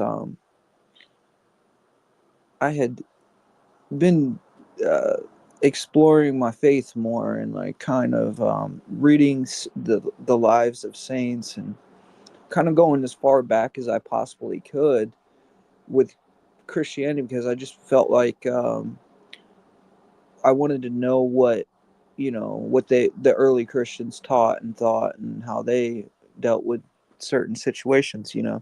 So I was in like this kind of this state of study at that time, and it seemed like that might have riled them up in some way, because it was like I said, like, I mean, I'd have cabinets opening and closing, and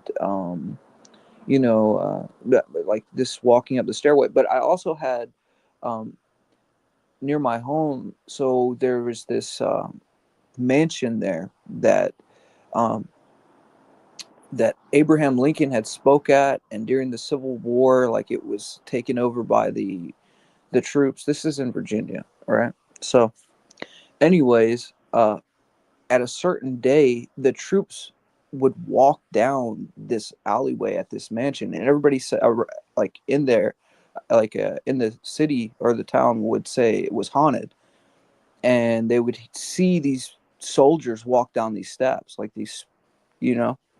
So it was like a high, like a really dark spiritual area where I was at. But anyways, I went to the church, and what the priest told me to do was he told me to get a bunch of icons and put them around my house. And I'd never really, thought about icons before, but I did that, and surprisingly, that did work. But I also like started a prayer rule too, and it seemed like the more I went towards my faith, the more I would be attacked though too. So it's a weird kind of conundrum there. Hang on. Wait. So are you saying that your belief in the icons is what protected you? Because I can tell you right now, demons are not afraid of crosses.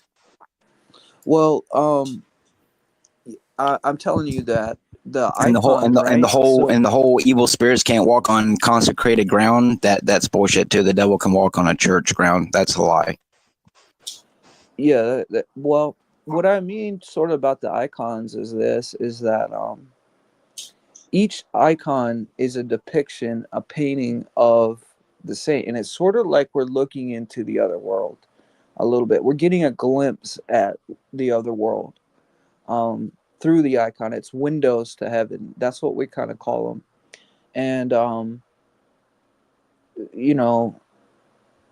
each saint, when it's depicted in the icon, and these saints are in heaven, so they sort of But God tells you not to make any image in heaven, under heaven. So you're not supposed to put your faith in any image.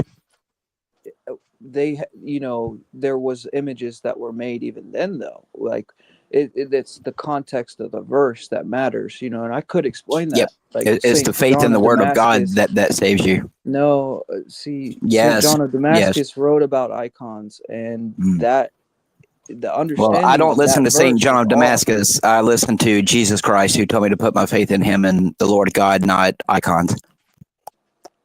I'm not here to argue with you. So there was iconography in the early church of the apostles. We can see it in the catacombs. They did paintings of Christ and the 12 and the Virgin Mary. So. Oh, you mean that false white Jesus? Yes. What? False white? He was false white Jesus. Yes, Jesus was not a white man. Does it hurt you? Why are you? See what's going on right now?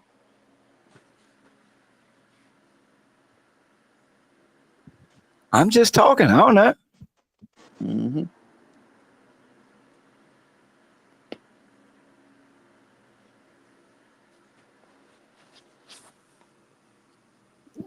Read the Old Testament. The only time I ever heard in the Old Testament of asking anyone to construct anything was the tabernacle.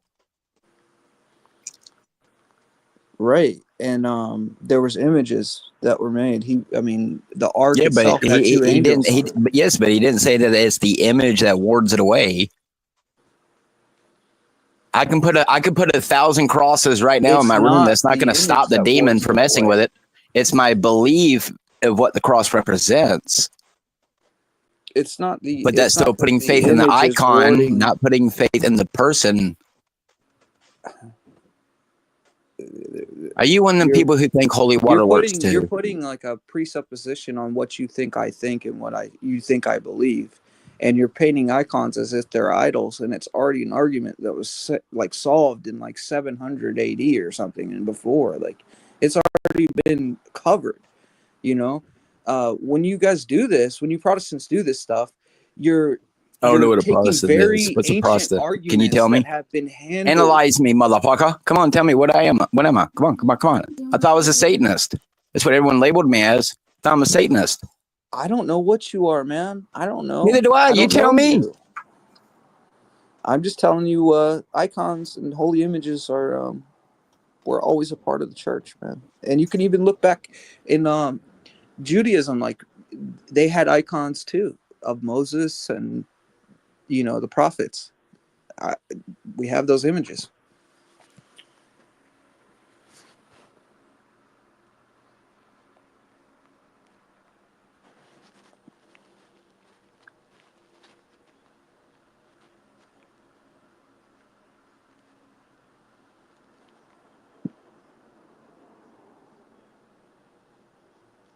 All right, are you there, man? I'm gonna read this. Are you guys interested in this or no? Saint Anthony or whatever his name was. No, this is Saint John of Damascus on icons. So he Sure. explains why they're acceptable. Okay, Saint John of Damascus was a theologian, hymnographer. He was one of the great defenders of the holy icons against the iconoclasts. The following are excerpts from his first treatise against those who attacked the holy images. Of old, God, the incorporeal and formless, was never depicted. But now that God has been seen in the flesh and has associated with humankind, I depict what I have seen of God. I do not venerate matter. I venerate the fashioner of matter, who became matter for my sake and accepted to dwell in matter, and through matter worked my salvation. Do not abuse matter, for it is not dishonorable. This is the view of the Manichees. The only thing that is dishonorable is something that does not have its origin from God. Treaties 1 and 16. I say that everything we use our senses to produce an image of the incarnate God himself, and we sanctify the first of the senses, first being the first of the senses. Just as by words hearing is sanctified, for the image is a memorial. What the book does for those who understand letters, the image does for the illiterate. The word appeals to the hearing, the image appeals to the sight. It conveys understanding. Treaties 1 and 17. It is not fitting to venerate the saints rather than stone them. If you loved God, you would certainly honor his servants. How was the dead man who touched the bones of Eliasus, immediately raised up? If God works miracles through bones, it is very clear that he can also do this through images and stones and many other things, just also as it happened when Eleusis, who gave his own staff to his servant and told him to go, and through it raised up the child of the Shunamites. But there's more on this, basically, and he goes into detail as to why we use holy images, and how they are kind of sanctified. Yes, sanctified by man. So I can make a penis a holy image and it be sanctified by a man. Oh, look at there. That's absurd. You can't So sanctify it's claiming that you can make an image of God and therefore saying, oh, that should represent God. I mean, you can make God a female. Does that represent God? I don't know. We don't. We don't make 2025. female though. I mean, you're just saying absurd things and then No, it's mocking because I him. don't put my faith in icons. I put my faith in the man Jesus Christ. Guess what? In Christ the created the name church, of right? God, boy. Come on, grow up. God created the church, right? And in his church, the very first person to ever paint an icon was Saint Luke, one of the 12 disciples. So, what are you talking about? Sounds like they didn't obey. Sounds like you're not obeying. Yes, let me go stand in front of my Obi-Wan Kenobi picture on my wall and worship him as Jesus. Oh, Lord, Obi-Wan. Is venerating Why a not? saint? He looks like the white Jesus Christ. Why can't I Because say he's Obi-Wan God? Kenobi isn't a saint. That's Sad why. trombone. He's a saint to me. When you say just a man, when a man becomes a part of the church, he's a son of God by adoption, right? And there's a Which synergy church? Are you between talking about the God human and church? man. Because I don't want to be a part of the human church. The human church touch little boys. I'd rather be a part of God's church. Well, so you're blaming men I don't for know. your Yeah, I rejection blame of the man. church That's right. I established blame by mankind Christ. for the sins. I don't blame God for it. I blame man. So why did Christ establish the church, brother? Think about that. Why do you say, I'll build my church and all that? Why do you say Well, he that? definitely wasn't talking about, I mean, he was talking about an earthly church as well, but it won't be for people like me and you. People like me and you won't be allowed in that church, brother man. Brother man. I gotta go, yo. I just came here to I shoot am the in shit the for a little bit. church, dude. What are you talking about? I'm afraid not a single person on this earth alive who is known as a part of that church. Do you know how absurd that is, dude? I mean, You calling the word of God is absurd. let If me we're tell you living, what if the we're word of living in God the says, end since times, you that don't means only understand. 122,000 people are going to be allowed to preach the gospel in the end times. You really think you're going to be one of them with weight? 122, you mean Sorry. 142,000, right? And it just means a Sorry. lot. Sorry, I was It's a off a number few that means a lot. thousand. Oh no, 144. Sorry, I didn't say 42. 666. 44, yeah. But this is what happened, man. If the 12 went out, right, and he tells them to baptize the world into the church, right, and they do, and each one of the apostles represents a bishop for his respected area. Then he ordains a bishop in that area, and then throughout the ages, continues, and the faith is handed down. This one faith.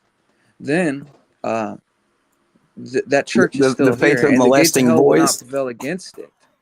The church that he gave the authority to canonize the scriptures by counsel, where the Holy Spirit moved by counsel to work through men as a synergy with God and man to establish what was canon and what wasn't. And all the establishments have been infiltrated by the devil, which is why God's clearing his own house Infiltration first. and that aspect, that's true, but it's also true that there are those that have kept the faith as it was handed down to them by the apostles. And it wasn't only through written word, it was through oral teachings as well. And where's those at? They're held by the church, those who faithfully follow the teachings. And we know that there's a monastery where St. John received revelations on the island of Patmos. We know the 7 churches that are mentioned in Revelation are Orthodox churches and still exist to this day.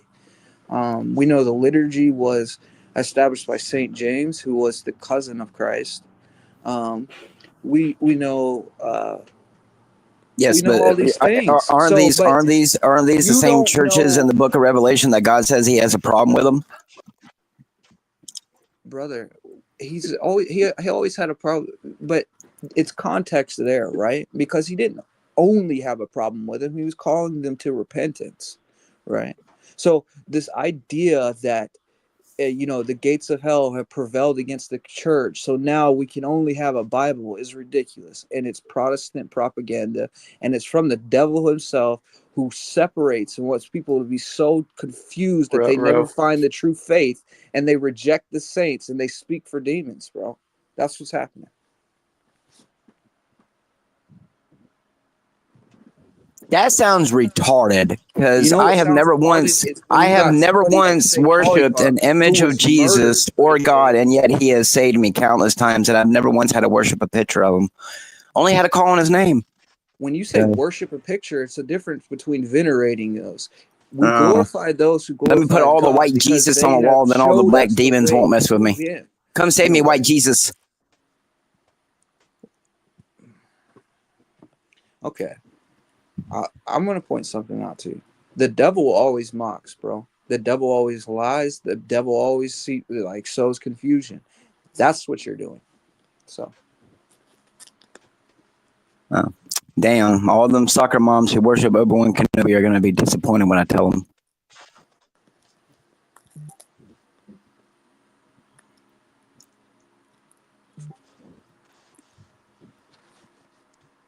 I guess I got to grab my Bible and see what part of the Bible where Jesus or God says, "Go and make an image of me and think about me with it."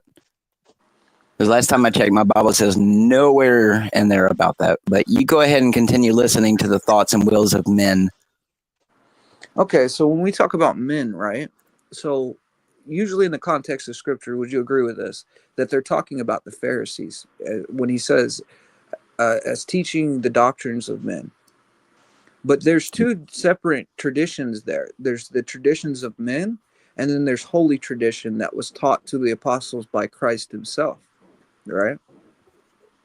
And a part of that holy tradition is painting icons. Like I said, St. Luke was the first to ever do it. He painted an icon of the Mother of God holding the child Christ.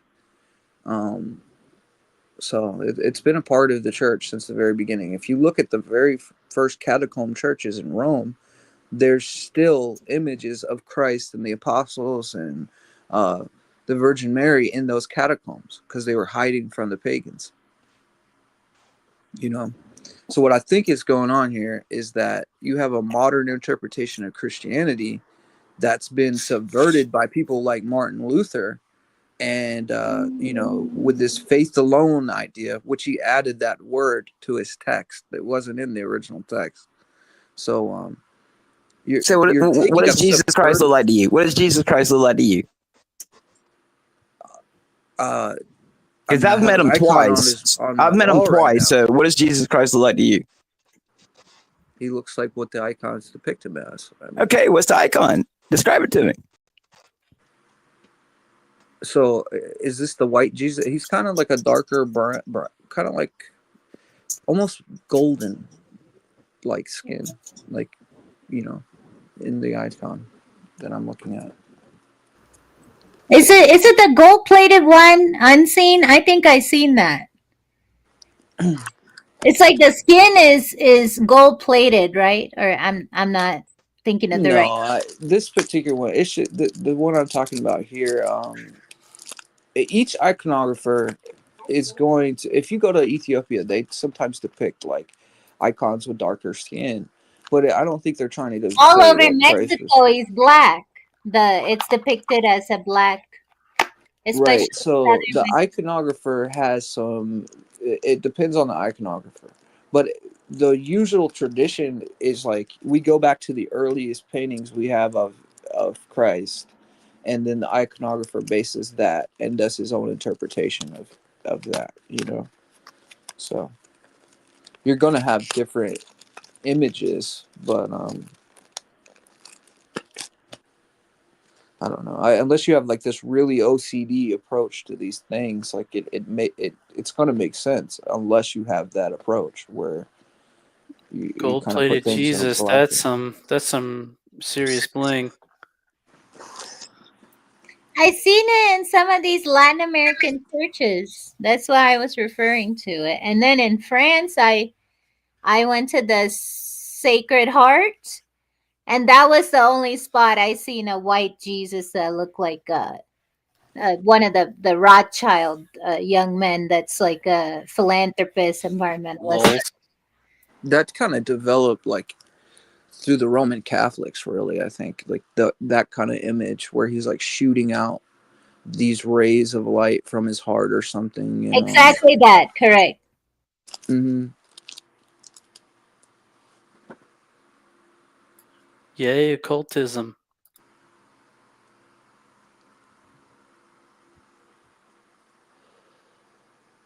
Ground Do control y'all, to TML.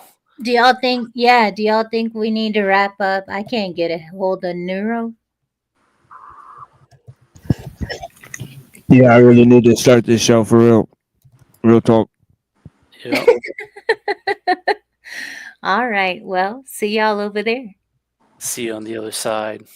Yeah, I'm Blessings. gonna All throw the right, yeah. later. Yeah, hold on. Let me throw this link in the private chat. Y'all can come up there. Right on. Thank Good you. dealy. Yep. And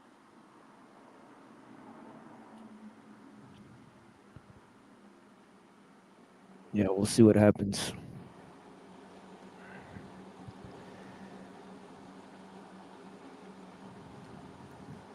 I think I'm 5 minutes late, but it is what it is. Yeah, there's the link, guys. All right, blessings. See you guys Cheers. soon. Yeah.